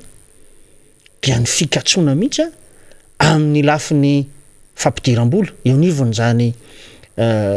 tahirim-bolam-panjakana zany ary indrindraindrindra ny famoaham-bola zay fantatsika tsara fa ireo sampanaraha-panjakana rehetra toy ny ministera ny université sy ny sisa dia ao anatin'izany kitapom-bola zany no ahafahany miasa amin'izao fotoana izao dia maro ireo tompona orinasa zay atao hoe misehatra amin'ny famatsinany reny ministera isatsokajiny reny amin'ny fanatanterahana ny asa dia tsy misitraka an'izay fahazahoana ny hoe vola tokony horaisin'izy ireo amin'ireny asa zay ataony reny zavatra miteraka faty antoka amin'ilay orinasa zany ary indrindrindra mipaka amin'ireo mpiasa ihany koa izay iandreketan'ny ireny orinasa ireny eo ihany koa ny fikatsoana mihitsy amin'ny ankapobeny ny fanatanterahana ireo fotodrafitrasa ny investissement indrindrindra zany resahantsika eto zay andrasana an'izany tompon'andraikitra zany ny mankatoa sy manao an'izay hoe soni an'ireo atota-taratasy zay ilaina amin'izany famoaham-bola zany eto zany dia hoe toa ataonyity fitondranyity kilalao ve zany mitantana fanjakana zany fa ny fiatraikany fitavozavozana amin'ny lafin'ny fametrahana olona anankiray zay tompon'andraikitra ambony eto amin'ny tany sy ny firenena dia miteraka fahatarana amin'ny lafin'ny fampandrosoana samihafa amin'ny lafin'ny fampandehanana ny raha-panjakana tadio fa ny raharam-panjakana na ny indrindrindrindra io kitapom-bola mpanjakana io de miantoka ny indrindrindra ny fampandehanana ny raharaha rehetra eto amintsika vola amina miliara maro no mivezivezy ao anatin'izany kitapom-bola mpanjakana zany na ny miditra na ny mivoaka kanefa dia noraisiny zany fanambahakevitra zany teto ihany koa moa namana faniry de nahavariana rehefa natao ny interview tamin'ny ramatoa minisitra vaovao ny fitantanam-bola mpanjakana dia nametraka izy fa hoe to mamofopofona kolikoly no antony any sorana an'izany tompona andraikitra zany eto dia tsy te hiditra lalina ny am'izay zay fa tia ametraka fotsiny hoe raha misy zany de fa misy angeny sampandraraba mpanjakana eto amintsika toy ny bianco sy ny pak sy ny sisa maninona raha entiny anivon'izany ny raha ataony poursuite pénale raha misy zany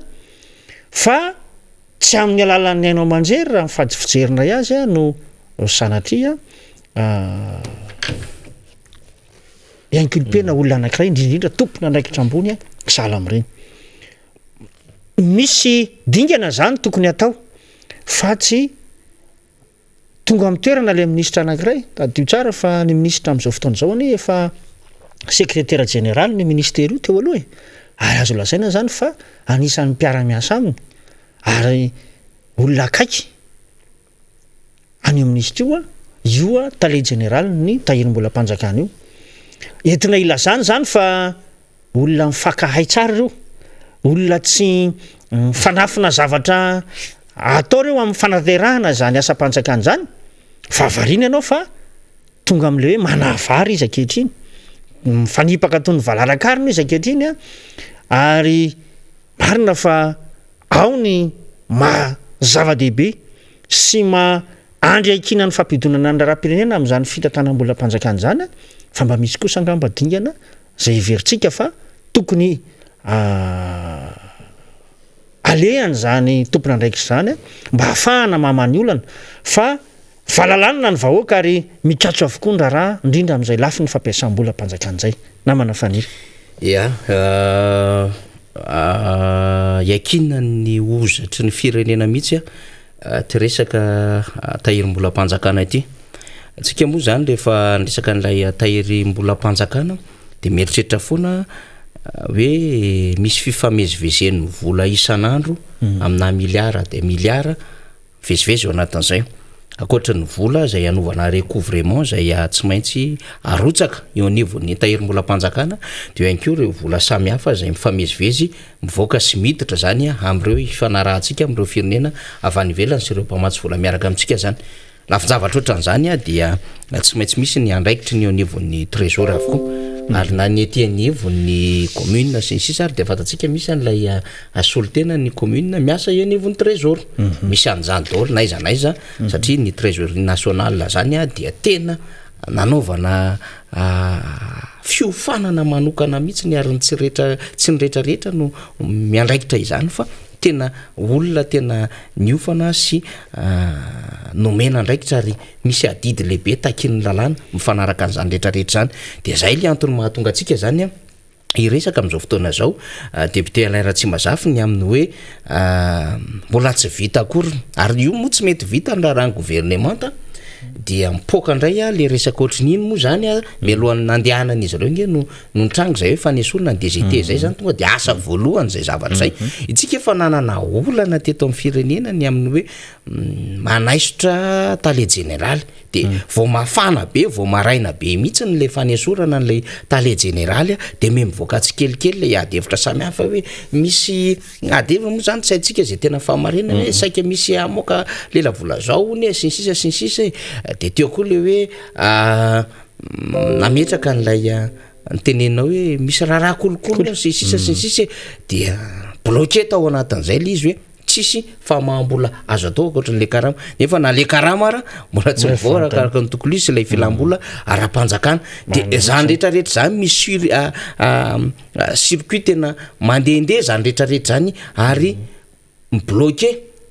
zavatra maro be any ambadika any de lasa lay fampandrosoana mihitsiny zany sy le asa tokony ho atao no potika ao anatin'izy ary zany no mahatonga le mandeha ny grève kely ery mitaky an'izao sy ny sisy mandeha koa ny ariva mbola tsy nahazo karama an'izao sy n'izao sy n'izao satria le vola zany tena ozatry ny fiainan'ny malagasy am'izao fotoan'izao satria ankatroky ny fampidirana mpianatra ny rehetrarehetra tsisy tsy mampianatra na filohan'ny repoblika mampiana-janaka na prime ministre na ministre na député na be ny tanàna na iza de mampiana-janaka daholo zany rehetrarehetra zany ary rehefa mampiana-janaka de misy vola andrasana ao ambadika zany rehetrarehetra zany ohatran'izany ihany koa reo mpila asa sy ny andro vola tany amin'ny trésor reo zay nisehatra hatramin'ny tsenam-baro-panjakana ka nahazo izany asa izany dia misy lay lela vola andrasan'izay hoe ny trésor ny tokony andoha izany ohatran'izany ihany koa reo vola zay tokony arotsaka ny fanjakana makany an'ky trésor satria tsy afaka misehatra le asa satria tsisy lay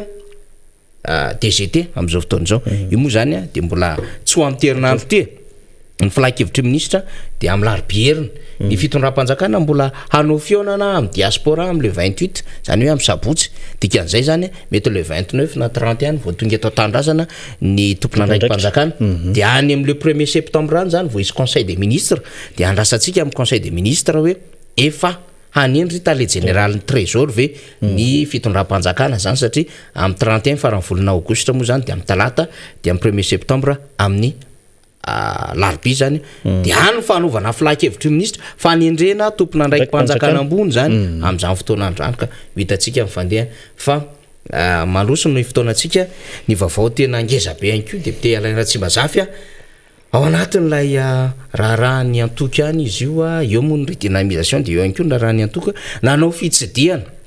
tany amin'ny faritry mena be tany ny président Marc Ravalomanana ary tao Morondava izy tamin'ny omaly dia ny aona tamin'ireo vahoaka maro be mihitsy zay niandry azy tao zany satria dia ny fitsidiana moa zany de somary tamtampoka ihany zany tamin'ny fandalovan'ny président Marc Ravalomanana zany fa tena vahoaka maro be no nandray azy ary tamin'ny kafaliana no nandraisan'ireo vahoaka maro be ny président Marc Ravalomanana de tao anatin'izay zany nisy ny fifampiresadresahany ray aman-dreny sy zanaka satria ray aman-dreny efa avy nytantana firenena izy ary manana andraikitra lehibe ihany koa anivon'ny fanoherana sy eo anivon'ny antoko politika de mbola mitoetra ihany koa le hoe ma ancien chef d'état zany ny vahoaka de tsy nafoy am'izay zava-bita sy ny hoe mila le miaino fitsidiana ray aman-dreny tahaka ireny ary maheno ihany koa le hoe fitarainana avy any am'ireny vahoaka ny amin'ny faritra samihafa ireny ka ny filoha Marc Ravalomanana dia nanao izay fifampitafana izay tamin'ny mponina tao Morondava ary dia orenesitsika izay fiona président Ravalomanana sy ny vahoaka tao Morondava izay zany tamin'ny alalana izay fifampiresahana mifanakaiky izay de hoentsika tsara hoe inona no zava-dehibe ary rehefa tena minona izy député Alain tena mara-baovao le vahoaka any amin'ny faritany rehetrarehetra any araka zareo zany hoe misy volamena 73,5 kilo zany voaka teto ahoana ty vaccine Johnson sy AstraZeneca ty ahoana mikasika amin'ny vidim-piainana ataony esorina hono ny tompona andraikitra eo anivony zany ministera teo miakatra be dia 50,000 ariary ny gontsarbon sy sisa izay kosa irina ty ny fandripalemana zay tsy mananasa ty mitovy anareo tsy hoe nareo ihany tsy mananasa ny andrevo tena maharaka raha-pirenena lay vahoaka malagasy ary mangetaheta valim-panontaniana mangetaheta vahaolana ka filoha Marc Ravalomanana moa dia namaly arak'izay tandrifiny fa izy ihany koa moa zany de hoe miaino no zava-dehibe zay nalehany amin'ireny toerana samihafa ireny ka angatantsika ny namana teknisiana handefa izay ao anatin'ny minitra 10 mahery eo dia samy maka an'izay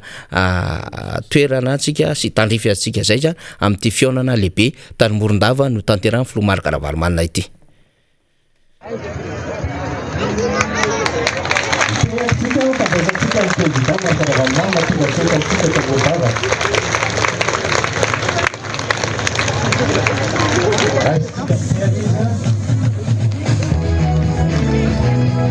Ny fiarabana andriamatoa filoha iombako manana mirary soanareo mivady tonga soa ty aminay zao ma zany solotenan'izay ty avanana laiva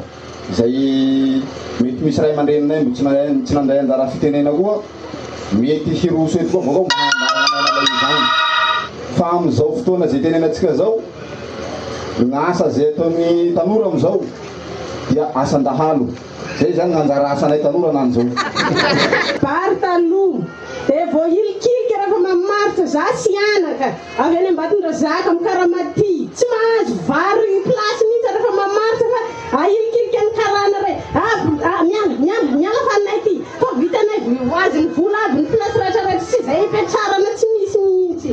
zay ny angatanay mba angataka tsena bevata ny mezanao plasy anay amarotanay fa mijaly zay. Misaotra président amin'ny fitenenana ao anatin'ny redynamisation ty mahoatsika zao a fantatra tsara ny fahorian'ny vahoaka ary en'ny président ny fitarainanareo zay tsy hoe zao izy koa vao nalala hoe sahirantsika fa fahafatany hatramin'ny ela ny fahorintsika malagasy ny ahafahantsika mamerina an'izay nefa miala amin'izay fahasaria fahorian zay dia tsy misy akoatran'ny famerenana amin'ny président rapalumanana hoe eo amin'ny toerandray ka mba ahafahantsika ho tonga amin'izany tanjona zany a dia entanitsika hiditra amin'ny fikambanana tiako Madagasikara ho any amin'ny fokotany rehetra atsangatsika ny fokotima rehetra ho atsangatsika manerana ny région Menabe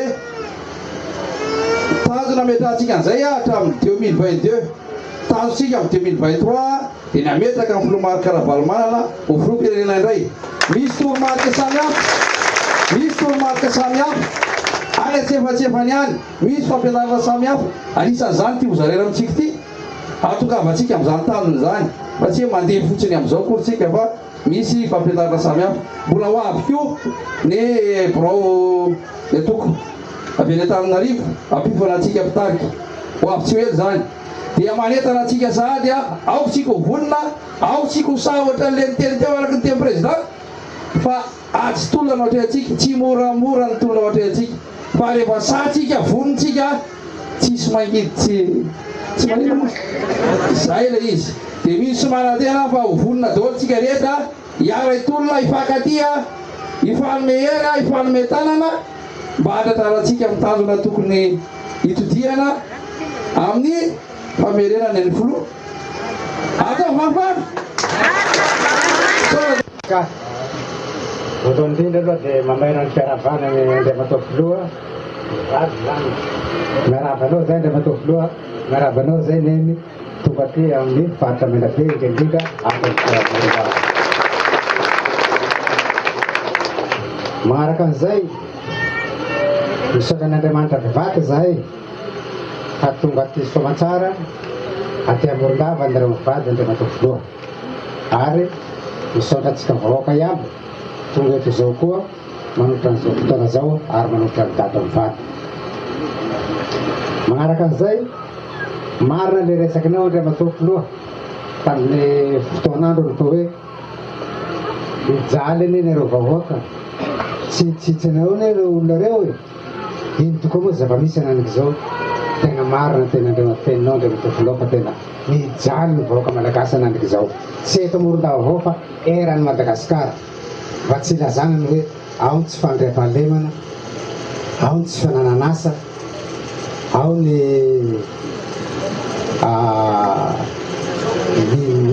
miankizy tsy mianatra rehefa fijaliana mialatsy raha mandray ty fitenena ty satria teo maiko digniry aiky zay ambarako tsy mahazo mizaka saroa e de manako toa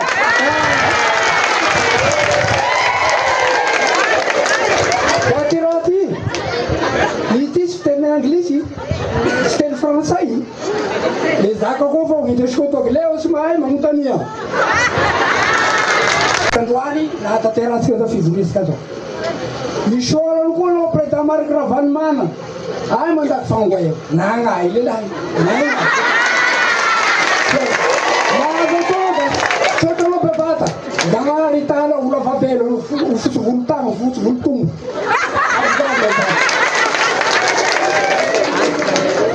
fa iaho zany sola vaiko anakaty ataoko fohifohy avao satria la ity amaro da sofotra eo agny da mitadianao aetoa gn'antony zao iza bo avao resaky ny namanaiky fa lany natao lototo tataraiky sy sofotry avao gn'andro e mahavandy zay sy nanaova lehilahy ty ny raha natao ato ay tsy misy ary nambarako rivotra be manoka tao zay tsy matombola sy tao za misy rivotra manao kory e tsy matombola zany ao miainako andavanandro hitadiako sy mila vola hatia sy voafitim-bola zany aminahy ka isika ambarafosika to za iaho saiko misara velasy esy tiako da sy tiako tiako da tiako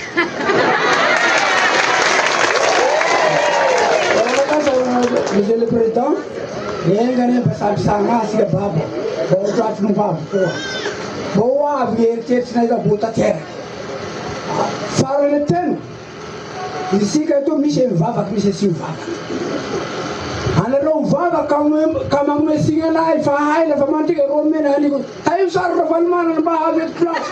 efa be aho tamin'ny andro natiraka fa be aho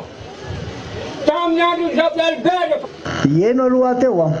mieno anareo aveny mahabo aho aveny belo avy eto morondava aveny an'iny hoe nalaivo ny atongavako aty ijery any zava-misy marina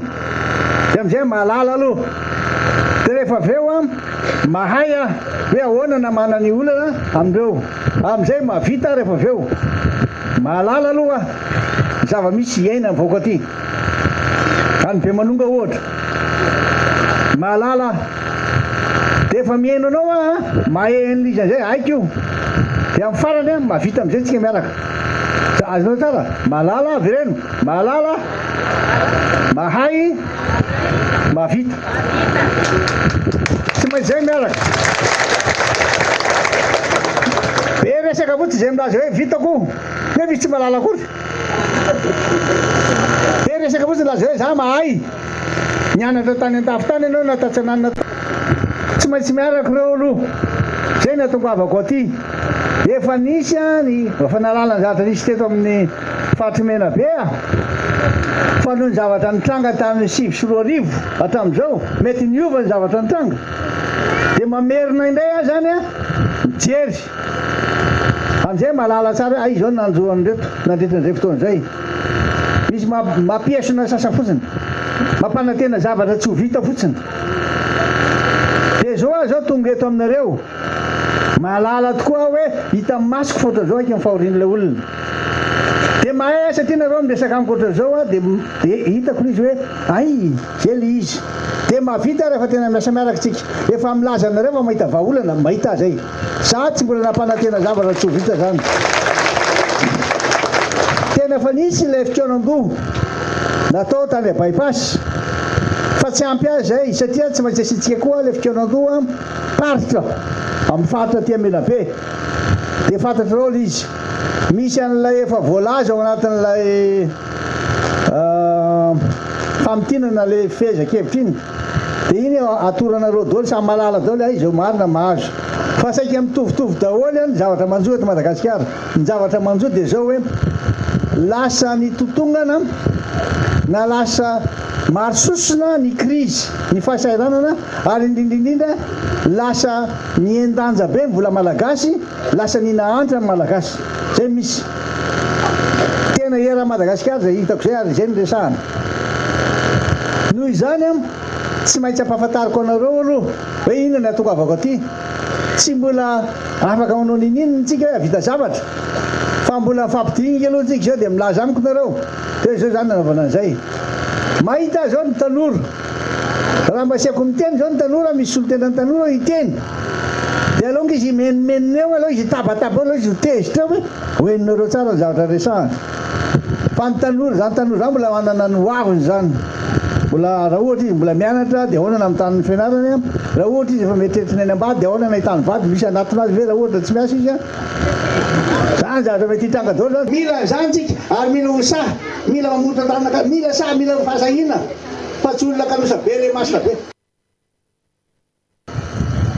fanetsena sy fanetana ireo antoko vondron'olona sy olon-tsotra zay tsy mankasitraka ny fomba fitantanana ny firenena amin'izao fotoana zao miteny teo zareo avy any Abe Manonga miteny teo zareo avy any Mahabo teo miteny teo ny avy eto Morondava tsy ireo ihany fa misy tokon'olona any misy vondron'olona any misy olon-tsotra any mba teany eo koa de zay le fitronandohany rehetrarehetra fitronandoha paritra zay ny fampivondronana an'ireo rehetra ireo mba hanaraka tsara foto-kevitra hijoroan'ny mpanohitra rehetra sy ny mpitarika amin'ny mpanohitra zay tarihan'ny maro karavalimanana zay a no mitarika atsika mampafantatra n'izao tontolo zao a fa misy mpanohitra amin'ny rahina ty Madagasikara le zay zany ho ampafantarina aminareo aho zaraina aminareo hoe inona le fehi-kevitra zay nitapahana tena ny bypass fampafantarana sy fanazavana lay fehi-kevitra enina ambin'ny folo tapaka tamin'ny fikaonandona nasionaly natao teny amin'ny bypass taty Antananarivo tamin'ny 24 23 sy 24 ireo olona eno tsara ireo olona ho asaina ireo antoko politika mpanohitra rehetra eto Menabe nampikambana natsia amin'ny antoko RMDM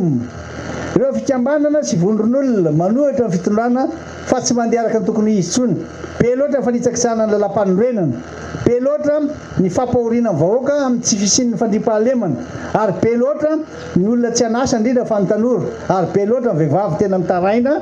amin'ny fanilikilihana azy ireo taloha hatramin'izay tsisy mpangataka fa zao lasa be mpangataka na iza zao raha angataka tsy zay tena tindresana marina dia marina ny azy satria zao hafa ny fitondrana taloha nandeha tamin'ny fahamarinana sy fahamasinana dia nangataka tamin'Andriamanitra nomen'Andriamanitra zao a manilikiliky fa na dia tamin'ny fianianana raha tsy nangataka tamin'Andriamanitra dia tsy mahagaga ny firenena zay tsy matahotra ny Jehova dia fa diro anovana hitatsika amin'ireny moa zany a ny fionan'ny filoha Marc Ravalomanana amin'ireo vahoaka ny Morondava amin'ny faritry Menabe fa ao anatin'ny fifankahazahoana ao anatin'ny fifampiresahana mivantana dia ahitatsika ihany koa ny fomba nijoroany zany filoha Marc Ravalomanana zany fa sady mitondra teny amin'ny mahafilohan'ny mpanohatra azy izy no mitondra ihany koa ny teny amin'ny mahafilohan'ny antoko tiako Madagasikara azy zany hoe miantefa mihitsy amin'ny vahoaka malagasy iray manontolo ny teny zay nentin'ny filoha Marc Ravalomanana hitatsika teo ny zavatra nambaran'ireo mponina tandreo ary anisan'ny nanahitra indrindra le hoe ny asa ataon'ny tanora ty aminay dia asan-dahalo zany hoe efa tena mivadika mihitsy ny raharaha amin'izao fotoana izao raha asa azo lazaina fa asa mamofady ohatr'izany no lasa manjaka eto amin'ny tany sy ny firenena ny zavatra anankiray ihany koa dia anisan'ny nanamarika an'izay fionan'ny filoha Marc Ravalomanana tamin'ny vahoaka izay dia ilay famelombelomana ny fanantenana hoe raha misy ny fiarah-miasa eo amin'ny filoha Marc Ravalomanana sy ny vahoaka malagasy hijery izay tombotsoim-bonana ao anatin'izay fampandrosoana ny tany sy ny firenena izay dia tokony hahita vokatra tsara sy makany amin'izay lafin'ny fampandrosoana izay itsika tsiraray avy zava-dehibe ireny fionana ireny satria tsy tokony ho tompotra miono amin'ny zava-misy ihany koa ny vahoaka any amin'ireny faritra tsirairay ireny ary ihany koa ny mpitondra dia ilaina mahafantatra sy mahalala ny zava-misy any atoerana ka izay fifanakalozana ny zava-misy zay dia manampy betsaka amin'ny fitantanan-draharaha-pirenena eo moa zany zay isaorana indrindra ny filoha Marc Ravalomanana an'izay hoe fananany an'ilay capacité d'écoute zay zany hoe ny fahaizany miaina sy fahaizany mandray any zava-misy eny amin'ireny vahoaka zay miona amin'ny endreny zany ka anisan'ny mametraka an'izay hoe endrika fitantanana mahomby zay ny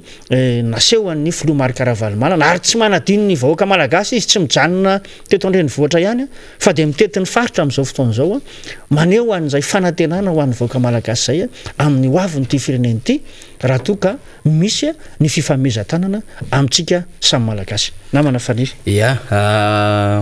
reny moa zany le hoe fionan'ny ray aman-dreny sy ny zanaka satria dia ao anatin'ny vanim-potoana sarotra ny lalovan'ny firenena dia hilaina ny fijoroany ray aman-dreny ary izay le ezaka ataon'ny filoha Marc Ravalomanana izay mifampitafa izay nambarany teo amin'ny hoe miezaka ny miaino fantatro tsara hoy izy ny faritry Menabe ary efa betsaka ny zavatra natao tamin'ity Menabe ity talohan'ny 7 ary izany rehetrarehetra zany dia mbola ao anatin'le hoe tokony mbola hisy ihany ireo ezaka rehetra izay tokony ho tanterahana kanefa dia indraindray zany lasa tany lavitra andrina ny hoe lavitra andrina de lavitra fanjakana lay vahoaka de rehefa mba mahita tompona ndraiky toetrandreny indrandrindra lay fifanakekezan'ny filomarika Ravalomanana am'lay vahoaka dia maneho lay etaetany sy le marary azy lay vahoaka miona amin'ny président Marc Ravalomanana zany de efa hitantsika député Alain Ratsimbazavy tany am'le fitsidiana tsena nataon'ny président Marc Ravalomanana reny zao nge président zavatra mahazo anay tam'ireny fitsidiana tanàna sy commune reny de miteny hoe ty lalana namboarinao ty tamin'ny fotoanandro lalana mafy be ty tam'izany fa efa potipotika izy am'izao fotoan'izao tsisy fikarakarana tsisy fitsidiana de mahita sy faly rehefa mahita ny président Marc Ravalomanana zany zava-dehibe zany ary everitsika fa dia mbola anana fanantenana ihany koa ro distrika sasany handray ny Marc Ravalomanana zay ny antoko tiako Madagasikara sady filohan'ny fanoherina sy ny RMDM am'izao fotoana izao miandrandra izany rehetra ary de mino isika fa anana izany fandaram-potoana zany Andriamatoa Marc Ravalomanana eo ihany koa moa zany ny fameloma-maso ny antoko tiako Madagasikara dia isy ihany koa ny fiandrasana reo fitsidiana samihafa ho ataon'ny birao politika sy ianareo solomavomboka député Alain Ratsimbazavy mbola resantsika rehefa avy fa eto tsika de resaka am'izay député Alain mikasika indrindra ny telafin'ny demokrasia sy ny fomba fanehoan-kevitra ity ny zavatra nitranga tany Frantsa Omaly resantsika zany satria naoraka be tamin'ny tambajotra sosialy ny makasika indrindra ny hoe nosamboriny ny mpitandro ny filaminana ny mpitarika ny RMDM diaspora tany Frantsa zany voatsaingana voatsela koa moa zany de nisy ny hetsika nataon'ireo hetsika Montpellier zay tena miasa ary tena ao anatin'ny hafanapo mihitsy milaza ny zava-misy eto Madagasikara zany hetsika Montpellier zany mitovitovy ny any La Réunion ihany koa satria de ny fanoherana La Réunion ihany koa de tena milaza ny zava-misy ka zay zavatra zay de tokony ho tsapan'ireo malagasy monina ny ivelany hoe tena misy am'ireo malagasy amina toerana samihafa dia manao ny aintso zavatra zay mampafantatra erak zao tontolo zao hoe zao nge ny fahavoazany za Madagasikara izany ary mihetsika ireny diaspora reny ka ny toerana zay nanatanterahana ny fionan'ny MEDEF ao anatin'ny hoe la REF zany na ny rencontre ny reo entreprise zany sy reo entrepreneur zany zay francophone zany dia notanterahana tao Longchamp tany Paris tany nisay zany ka dia nandritry ny fidirana nataon'ireo diaspora zany tamin'ireo toerana zany ilaza sy hijeriny zava-misy tany toerana no nisy zany zay hoe fisamborany ny mpitandro ny filaminana zay Andriamatoa Fanirisoa sy mpikambana ny diaspora iray zany Andriamatoa Christian moa no voatonona tao anatin'izay hoe nosamborina izay de eny de tena naoraka be mihitsy tena hoe tratra zao sy ny sisa nandeha daholo moa zany ny taimbava kely samihafa zany tany nevon'ny Facebook indrindrandrindra moa zany ho an'ny mpanohana fitondrana zay somary mafy be ny fifandonana ara mpifandraisana resaka communication amin'ny RMDM diaspora sy ny présidente Fanirisoa de nanabotsina tsara mihitsy ny am'le raharaha de tena nanao fitiavana nisy mihitsy angamba nanao bala sy ny sisa rehetrarehetra adiny ray teo eo zay résistance zay zany teo am'ilay communication teo anivon'ilay mpanohana fitondrana fa taoriana zay de nivoaka indray ny communication hoe ivoaka izy ary hanao vidéo fa tsisy problème Fanirisoa satria de fanirelasen'ny teo anivon'ny polisy frantsay zany de nagnina tanteraka am'izay ndray ny communication tamin'ny ankilany zany zay nivatravatra sy ny azakazaka be de nangina zany de nandeha indray ny communication taty amin'ny andaniny io ary izy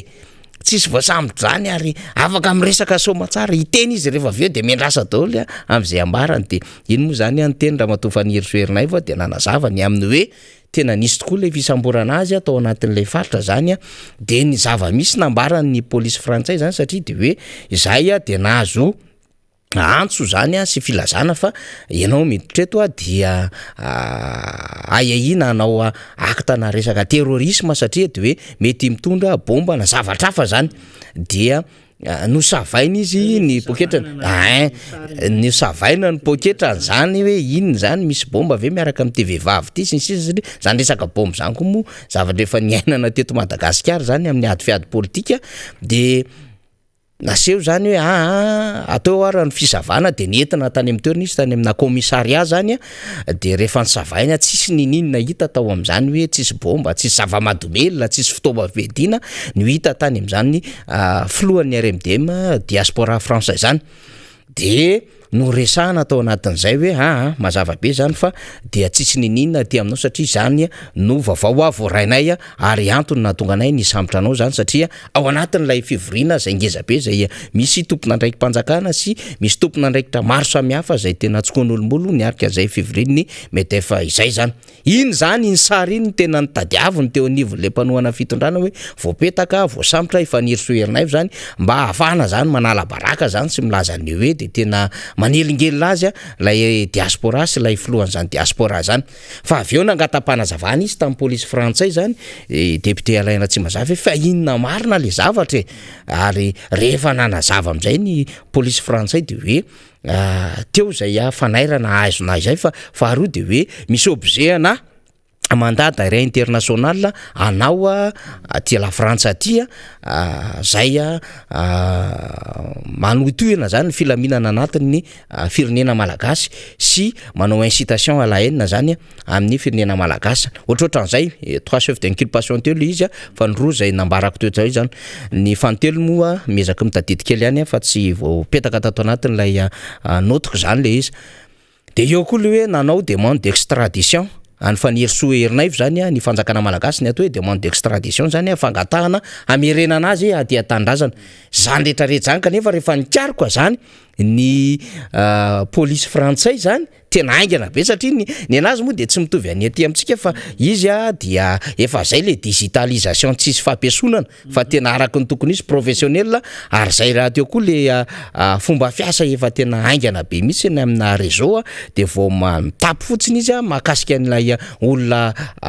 resahana de mivoaka eo daholo nisy demande d'asile nataony zany olona zany de réfugié politique izy noho ny situation eto Madagasikara ary mahazo mialokaloka soma tsara mihitsy ary sous protection internationale zany olona resahany zany de rehefa nanontaniana hoe ovina io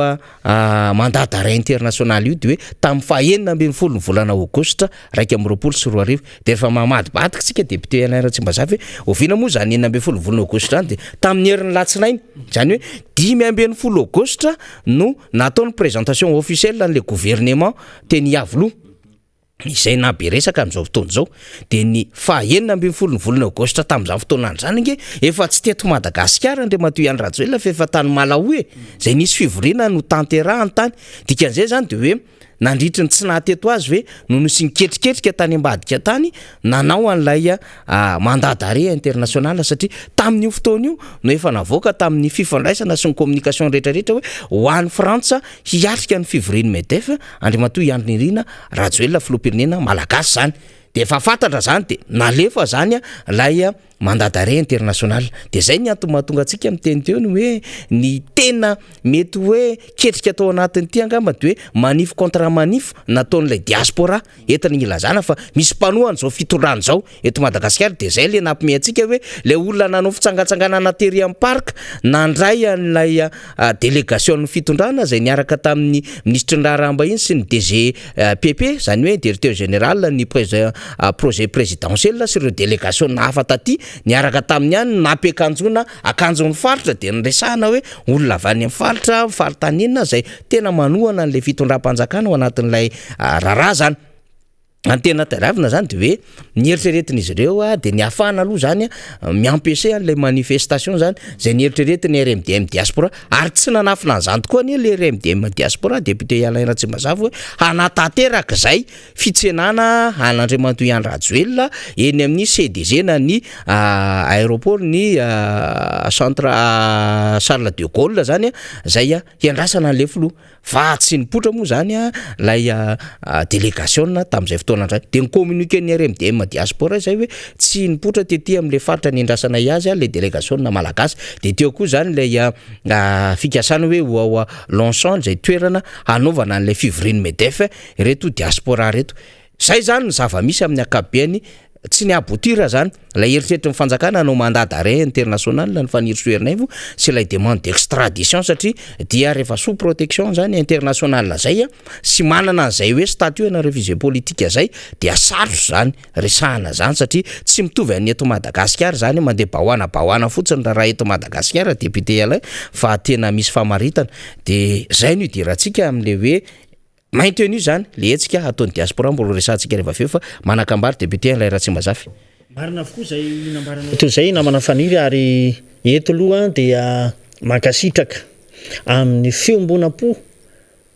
am'ireo zay ataon'ny diaspora malagasy reo zany amin'ny vahoaka malagasy iray manontolo satria irahantsika malala fa ny majorité nany hoe ny akapoben'ny malagasy am'izao fotoana zay de tsisy zay tsy mitaraina amin'ity fitondram-panjakana ity ary ankasitrahana noho izany ny fifanomanana zay ataon'ireo diaspora malagasy reo am'izay famoahana ny etaeta sy ny fitakina maro samihafa eto amin'ny tany sy ny firenena am'izay zavatra manahirana ny vahoaka malagasy zay dia tsy mikely soroka zareo diaspora malagasy zany maneho hevitra manoloana an'izany faharoa manarakaraka an'izay dia midera ny fihetsika zay asehon'izy ireo satria rehefa manao hetsika ny diaspora malagasy amin'ny ao anatin'ny antsoina hoe filaminana tanteraka zany ary na nympitandro ny filaminana any ivelany any ara dia tonga am'le hoe miaro an'ilay vahoaka no anjara ndraikiny tsy misy fanakanana amin'izany fanehoan-kevitra sy ny sisy zany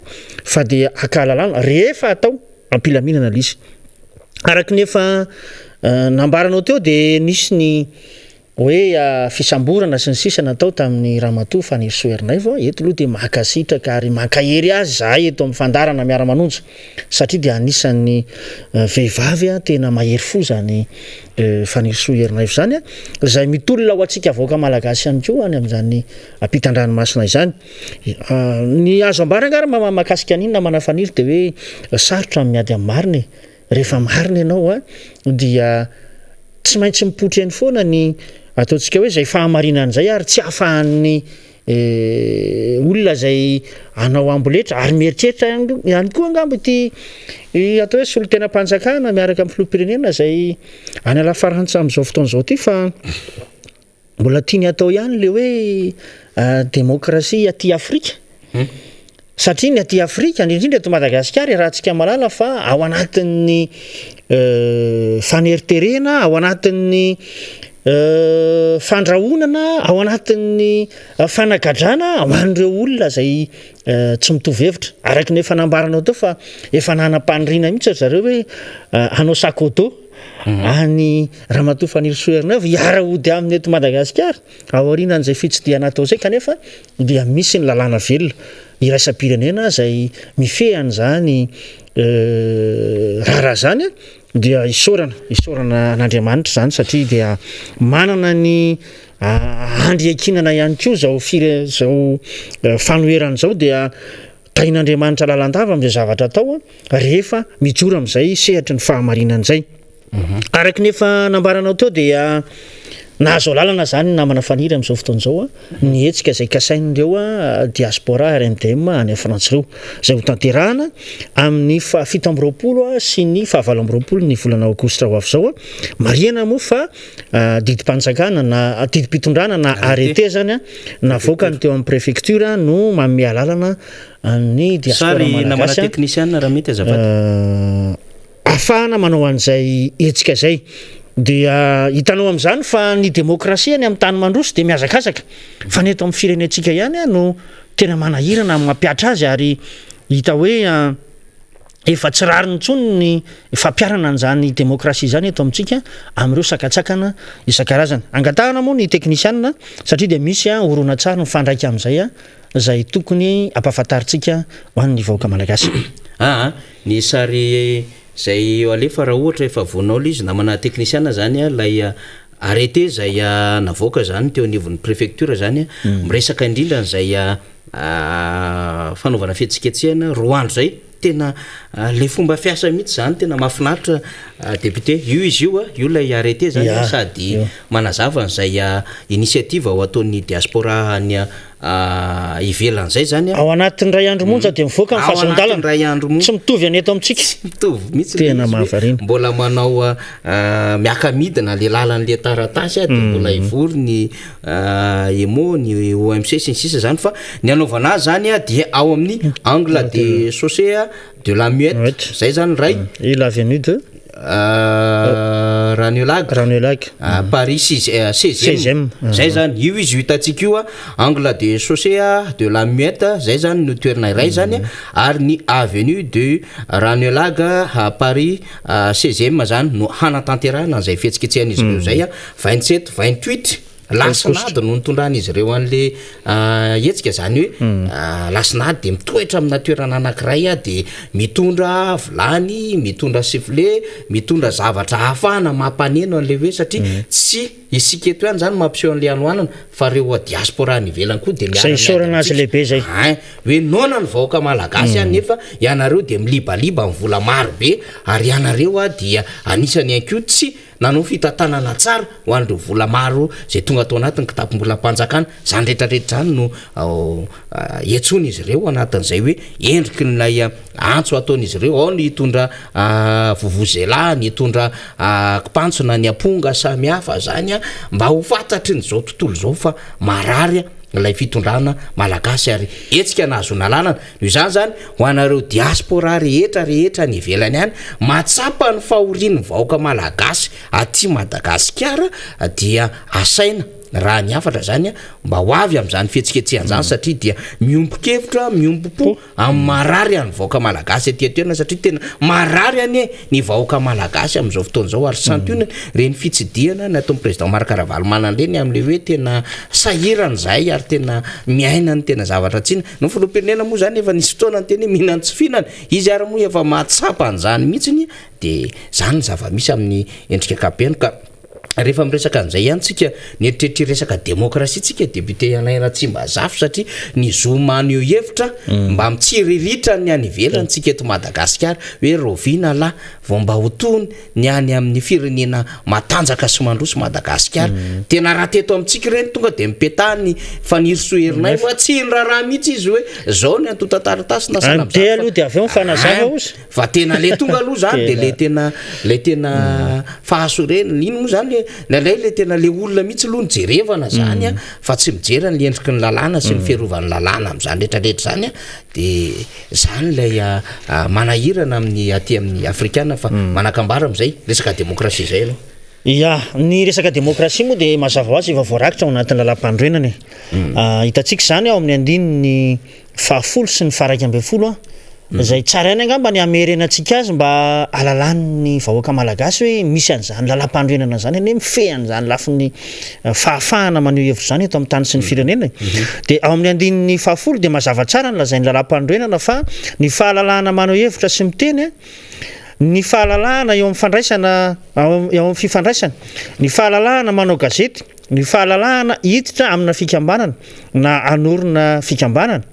ny fahalalahana ivory malalaka ny fahalalahana mivezivezy ny fahalalahana amin'ny fieritreretana sy ny amin'ny finoana de samy hiatohana ho an'ny rehetra ary tsy azo ferana raha tsy hoe ho fanajana ny fahalalahana sy ny zon'ny hafa sy noho ny fahaterena hiaro ny filaminam-bahoaka ny fahamendrehan'ny firenena ary ny filaminan'ny fanjakana ao amin'ny andininy 11 indray dia mametraka tsara no hoe mananjo ahalala vaovao ny tsiraray apiko moa izy am'izao fotoana zao hoe ny fekevitra zay no tapahana tamin'ny fitoanandoha ihany koa zay ny rahan'ny fanoerana teny amin'ny bypass tamin'ny 7 sy ny 4 ny volana jolay lasa teo ao amin'ny fekevitra andininy 4 de mbola manamafy ihany koa zay fitakiny ny ety anivon'ny fanoerana zany hoe takina ny fametrahana ny démocratie sy ny fanajana ny zony malagasy aneo hevitra malalaka sy anao famirim-bahoaka ary takina ihany koa ny fisokafana zany am'ireo ainao manjery mpanjakana indrindra ny RNM sy ny TVM mba ho tafiditra ao am'izany ny fanoerana mampiasa an'izany fitaovam-panjakana zany any vahoaka malagasy ny reny ainao manjery samihafa reny. Zay raha amin'ny ankapobeny ny voalazan'ny lalam-panorenana sy ny fiekevitra zay nivoaka tamin'ny fionana teny amin'ny bypass zany tamin'ireny fotoana zay nanaovantsika amin'ny fotoanando reny. Entina ilazana amintsika zany fa voahitsakitsaka ny lalam-panorenana amin'izao fotoana izao raha ny zava-misy iainantsika satria dia ao anatin'ny famoretana no hitantsika ary soa ary fananana nyity fandarana ity tsika mba hahafahantsika manazava ny vahoaka hitondrantsika ny anjara birikintsika amin'izay hoe tokony ho fantatra ny vahoaka manoloana ny reny lalàna mifehan'ny tany repoblika Madagasikara reny namana faniry. Ya raha ohatra somary andeha eo ambombony kelin'ilay andininy fahafolo sy faha 12 resahanao teo député Alain Ratsimazafy dia ao amin'ny andininy fahasivy amin'ny lalam-panorenana raha ohatra ka ao le izy namana teknisiana dia mba alefa kely eo ny andininy fahasivy ao anatin'izany lalam-panorenana izany sady mijerena moa zany hoe efa mivoaka ve le izy ny andininy fahasivy mba tiatsika ho vakina manko n'izany io izy io. Ny andininy fahasivy dia hoe ny olona rehetra dia mananjo amin'ny fahalalana ary tsy azo samborina na tanana amponja tsy amin'ny antony. Tsy misy olona azo enjehina na samborina na tanana amponja raha tsy noho ny anton-javatra voafaritry ny lalàna ary tsy araky ny fomba voadidiny. Zay niara-ny fisamborana na fitanana amponja tsy ara-dalàna dia mananjo hazo onitra. Ity artikla 9 ity na ny andininy fahasivy ity na hoe toute personne ozy izy a droit à la liberté et ni peut faire l'objet d'une arrestation ou d'une détention arbitraire. Dikan'izay zany reny akanjo mena ireny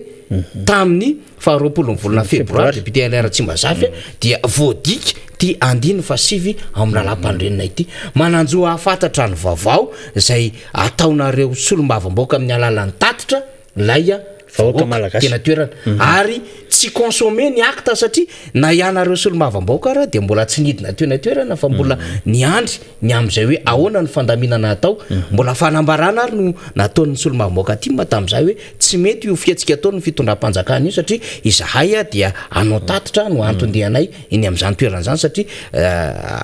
everina zany fa dia hoe ara-dalàna ao anatin'ny asan'ny solombavamboaka ary solombavamboaka atao anatin'ilay fari-piadidiana no anao an'le tatitra zany kanefa dia nisy le fisamborana olona nanao akanjo mena satria zay le izy tsy hoe nisy nominatif le fisamborana raha ianna de raha reto ny liste fa zay nanao akanjo mena dia nampiorororona zay le démocratie à l'africaine le izy hoe intimidation. De rehefa tonga tamin'ny intimidation dia arrestation et détention arbitraire no zavatra natao zany hoe dia fisamborana sy fitanana amponja tsy amin'ny antony no nahazo andreny de miverina kely tsika ato amin'ilay zay zany efa fandikana lalam-panorenana zay ary azo enjehana araky ny lalàna ny fitondram-panjakana nanao an'izay fa ato amin'le andininy fa 12 tsika zany député Alain Ratsimazafy satria tena ngeza be mihitsy ny zavatra nambaranao teo de hoe andininy fa 12 namana teknisiana sady tsika manko zany tsy miteny tsisy proof tsika fa misy zavatra daholo de hoe ao anatin'izany andininy fa 12 zany hoe mananjo halala vaovao ny tsirairay tsy misy faneriterena mialoha azo ampiarina fampahalalam-baovao amin'ny endriny rehetra akoatr'izay zay mamoa fady na mety anoitoina ny filaminam-baovao zava-dehibe zany de eo misy hoe zo ny fahalalahana fampahalalam-baovao na toinona no anoanana izany ny fampiasana izo io dia adidy sy andraikitra saingy voafian'ny fombafomba fepetra na sazy voalaza ny lalàna zay fepetra izay any zay fepetra ilaina ao anatin'ny fiarahamonina demokratika zava-dehibe zany voarara amin'ny endriny rehetra ny sivana censure zany raha ohatra l'izy ka raisiko ty am'le andiny voalohany ataoko amin'ny teny frantsay l'izy mba azony ny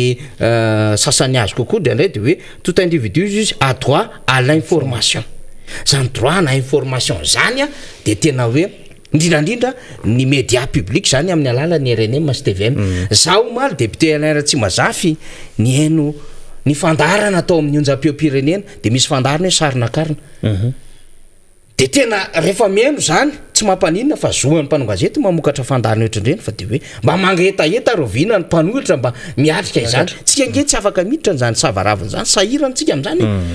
ary satria ny radio-pirenena sy ny onjam-pirenena dia afaka mampita ny vaovao rehetrarehetra ka tsy tokony ho sens unique le vaovao tsy tokony misy pensée unique koa hevitra olo tokana mandehany amin'ny lala tokana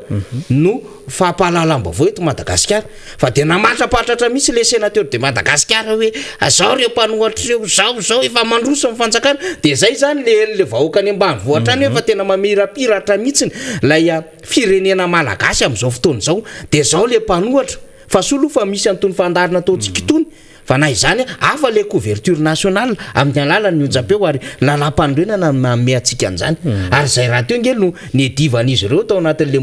mouvement ny pour la liberté d'expression aleo alalaka le onjam-peo-pirenena de misy fandarina koa ohatra amin'ny télévision na malagasy adevitra zay maninona ny tsy afaka miatrika eo mpanohatra saritsary no ampiakarin-drareo fa itsika zany de tokony hisokatra amintsika mihitsiny zany satria itsika de efa nesorina tao anatin'le canal 7 parabole Star Times député Alain Ratsimbazafy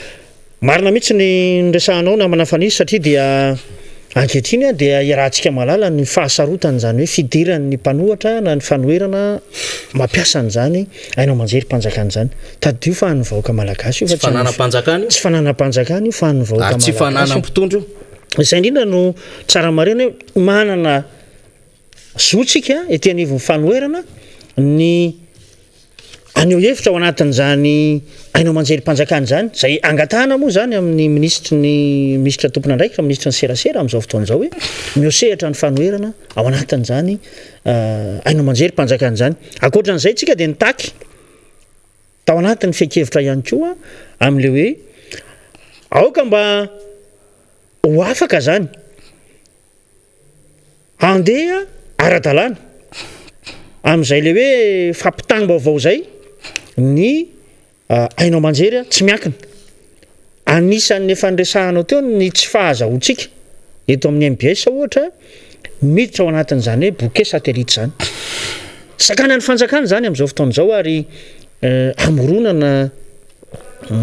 antotaratasy hoe mba hanakanana ny tsy ahafahantsika zany mampita ny vaovao mbola takitsika zany amin'ity andro an'io ity eny anivon'ny fitsarana ny raharaha amin'izao fotoana izao angatahana ministra tompona andraikitra mba hijery akaiky an'izany satria fa nitsakitsahana ny lalam-pandrenana ny tsy fahamezana fahafahana ny ainao manjery ampita ny vaovao indrindrindrindra mba isiny ny fifandanjana amin'ny fanehoan-kevitra eto amin'ny tany sy ny firenena ifiaraha-malala ny zavatra misy eto ka tsara zany mba isiny zay fifandanjana arakevitra zay iampita any amin'ny vahoaka malagasy dia ilaina ny fanokafana antony bouquet satellite tony ho an'ireo ainao manjery tsy miankana samihafa ia maraparantsika député Alain Ratsimbazafy fa ao anatiny iny andiny faraiky ambin'ny folo iny zany raha ohatra ka resahana tsotra dia mazava be mihitsy ny resahany ao anatin'ilay andiny faraiky ambin'ny folo amin'ny teny vahiny fa misy aty amin'ny andalana fa efatra ty izy dia miresaka hoe voarara amin'ny endriny rehetra ny sivana zany hoe toute forme de censure est interdite fa raha izao zava misy zao zany dia miverina ny an'le nanenjehana président de Ratsiraka tsika hoe tena nisy ny censure dia zay nge le anton'le tolona teny amin'ny kianjany telo amby folo nanomboka teo ankoho mahiny tolo iny nandeha 67 hectares dia niaritra tonga teny Analakely iny dia zay natonga ilay hoe fizarana roa Hervelona Madagasikara sy Hervelona Rasalama fa tena ady tao dia hoe aleo isy ny démocratie zay nge iny natonga ny président Zafy raha ny démocratie satria nanafoana an'le endrik'ilay sivana dia raha tsika zany zao mahita amin'izao fotoana izao dia tena zay mihitsy ny zava-misy amin'izao fotoana izao mahazo manao zay tiany ataony amin'ny fandarina rehetra amin'ny RNM sy TVM ny fitondram-panjakana hatramin'ny hoe tsy ho tompotra miono hatramin'ny sarinakarina ny diatany izy savaravina sisia sy ny adevitra fa aiza le mba anjara ny fanoherina mba tokony adevitra tsarotsika tsara député Alain Ratsimbazafy rehefa nietsika le 73 député dia nandeha nakeny ny RNM sy TVM dia hoe sokafy ary aleo mba hivoaka ao ny vaovao amin'ny mpanohitra tsarotsika tsara zay ary ny eona tamin'ny tale général tonivony ORTM sy ny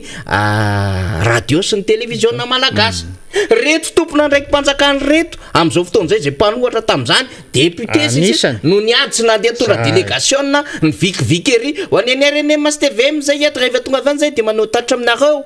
de zay mihitsy le izy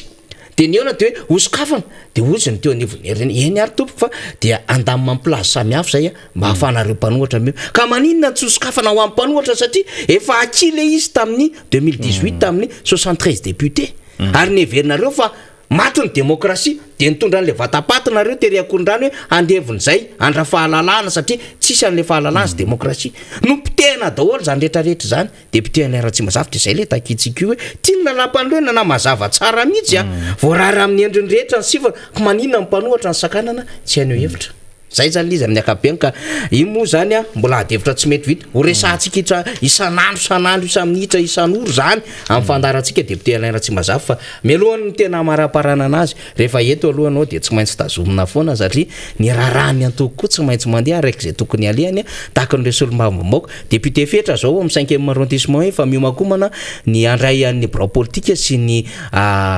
mpikatroka atima etsy Anjanahary ao amin'ny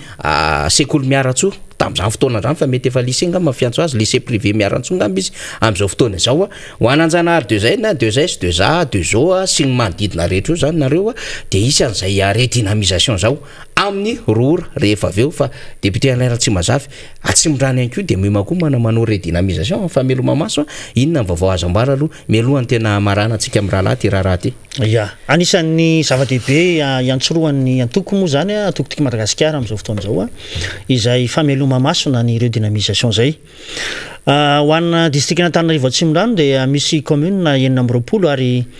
atao hoe ny 50 ka hatramin'ny 10 isanjato nireo commune nareo de efa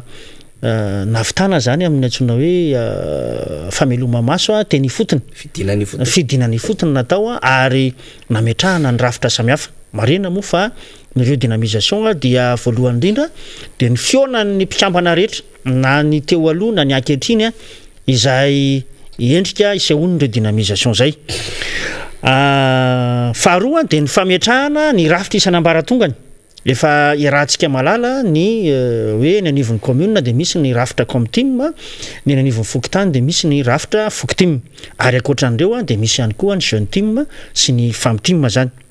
eo ihany koa ny fampihofanana indrindrindra ho an'ny tanora amin'ny lafiny aitarika sy ny ai politika zany mba hipetrahany zay le hoe fomba fijery ara-politika matotra zay mba hananan'ireo tanorantsika ireo an'izany antsona hoe etika politique zany ka manoloana n'izay rehetrarehetra zay dia miroso amin'izay ny redynamisation atsika aty anatin'ny district Antananarivo Atsimondrano ny akaiky indrindra moa zany zay anasana sy anetanana atsika mpikatroka atika Madagasikara rehetra ny akaiky indrindra dia amin'ny asabotsy ho avy zao fa 20 ny volana hoa amin'ny 9 ramaraina any amin'ny commune Alatsinainy Nambazaha no isin'izay etsika fameloma maso zay député Alain Ratsimandrava lavidavitra ny toerana fa dia io moa tsisy mahafitsy laitra ny zoto ary ny commune rehetra dia natao tsidiana dia any sabotsy ho avy zao zany de efa misy tompona andraikitra moany manao ny fandaminana ahafahana manantanteraka an'izay amin'ny asabotsy fa 20 ny volana aogositra amin'ny 9 ramaraina Alatsinainy Nambazaha tsika amin'ny fotoana io mbola omeny ato ihany ny tetiandro ho an'ny commune tsirairay zay mbola anatanterahana an'izay fa io aloha zany ny akaiky indrindra amin'ny herinandro avy zao ihany koa de mbola hiverinety ny tena koa ary ametraka ihany koa ny tetiandro amin'ny commune manaraka NR maraparantsika député Alain Ratsimandrava de ianao moa zany tena marana azy rehefa aveo satria de hitondra ny teny fisaorana ho an'ny mpijery atsika sy ny mpiaino-tsika fa eto zany de manao kokoa tena mahafinaritra be ilay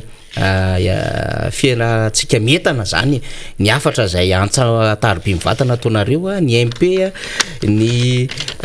message ihany koa amin'ny alalan'ny someso dia mahafinaritra daholo fa anaovana kokoa aloha zany isika diaspora ny Montpellier ihany dia misy an'le etsika Montpellier tena anaovana kokoa mahafinaritra be ny fandraisana anjara ataotsika anatin'ny raharaham-pirenena ary ny firetsahantsika ny zava-misy ihany koa ny any La Réunion any ny diaspora ny La Réunion tena metsiketsika ireo diaspora reo 1974 tena hanaovana zay kokoa zay sika rehetra naizanaiza toerana zany dia samy misy malagasy ary mahafantatra ny zava-misy ary mihetsika ny any Maurice na vitsivitsy ary izy ireo many tsy hoe vitsivitsy ny amin'ny hoe mipetraka any fa ny amin'ny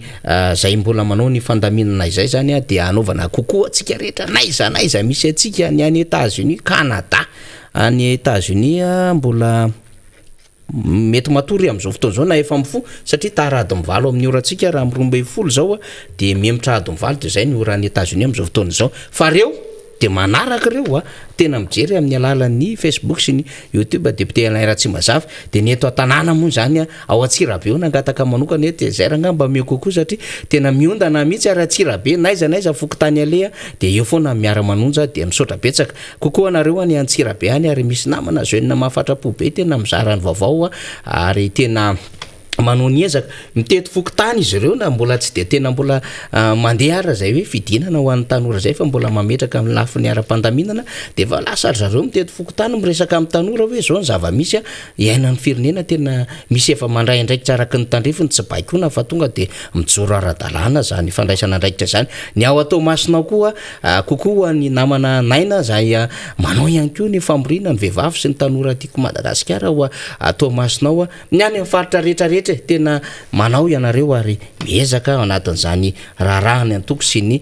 fanoherana zany zava-dehibe zany fa dia manome fotoana indray zany ho an'ny rapitso zay hanaovana fankahirezana satria hiatrika ilay fionana any amin'ny toerana zay fantonona teo zany ny any ampitan-dranomasina any am'izay hoe filazanareo ny zava-misy aty Madagasikara zay ary fampisehoana ny fitondram-panjakana fa tsy rery ny vahoaka ny Malagasy fa misy atsika diaspora ny velany any dia mankahery atsika am'izay ezaka atao zay ary dia manome fotoana raha tahin'Andriamanitra mbola afaka miona somatsara dia miaraka eto indray miaraka namana Rina Rabe Mananjara zay misaotra atsika sy ny namana teknisianina marobe. Ya dia mankasitraka antsika malagasy izay nanjotsy tapaka an'ity fandarana miara-manonja aty tamin'ity maraina ity isaorana manokana reo nandray anjara rehetra teto amin'ny fandarana voalohany amin'izany ny solotena ny tiako Madagasikara avy any amin'ny faritra Avaradrano dia Andriamatoa Raparivo Robel isaorana ihany koa ny namana Rina Rabe Mananjara sy Fanira Zafy Manantany mitondra n'izay faneho-kevitra rehetra tamin'ity andron'io ity ary tsy adino ihany koa ianareo teknisianina zay ao ambadika eo fa dia zava-dehibe ary anisan'ny mampivoatra ary mampivelatra ny sain'ny vahoaka malagasy tokoa ny fahainoanantsika eto amin'ny fandarana miara-manonja mamelabelatra ireo zavatra tsara ho fantatra mahakasika an'izay raharaham-pirenena izay ny fotoana moa efa somary lasa ihany raha ny ora fa dia mametraka ny veloma mandram-piona amin'ntsika toboklasy toboko vavy.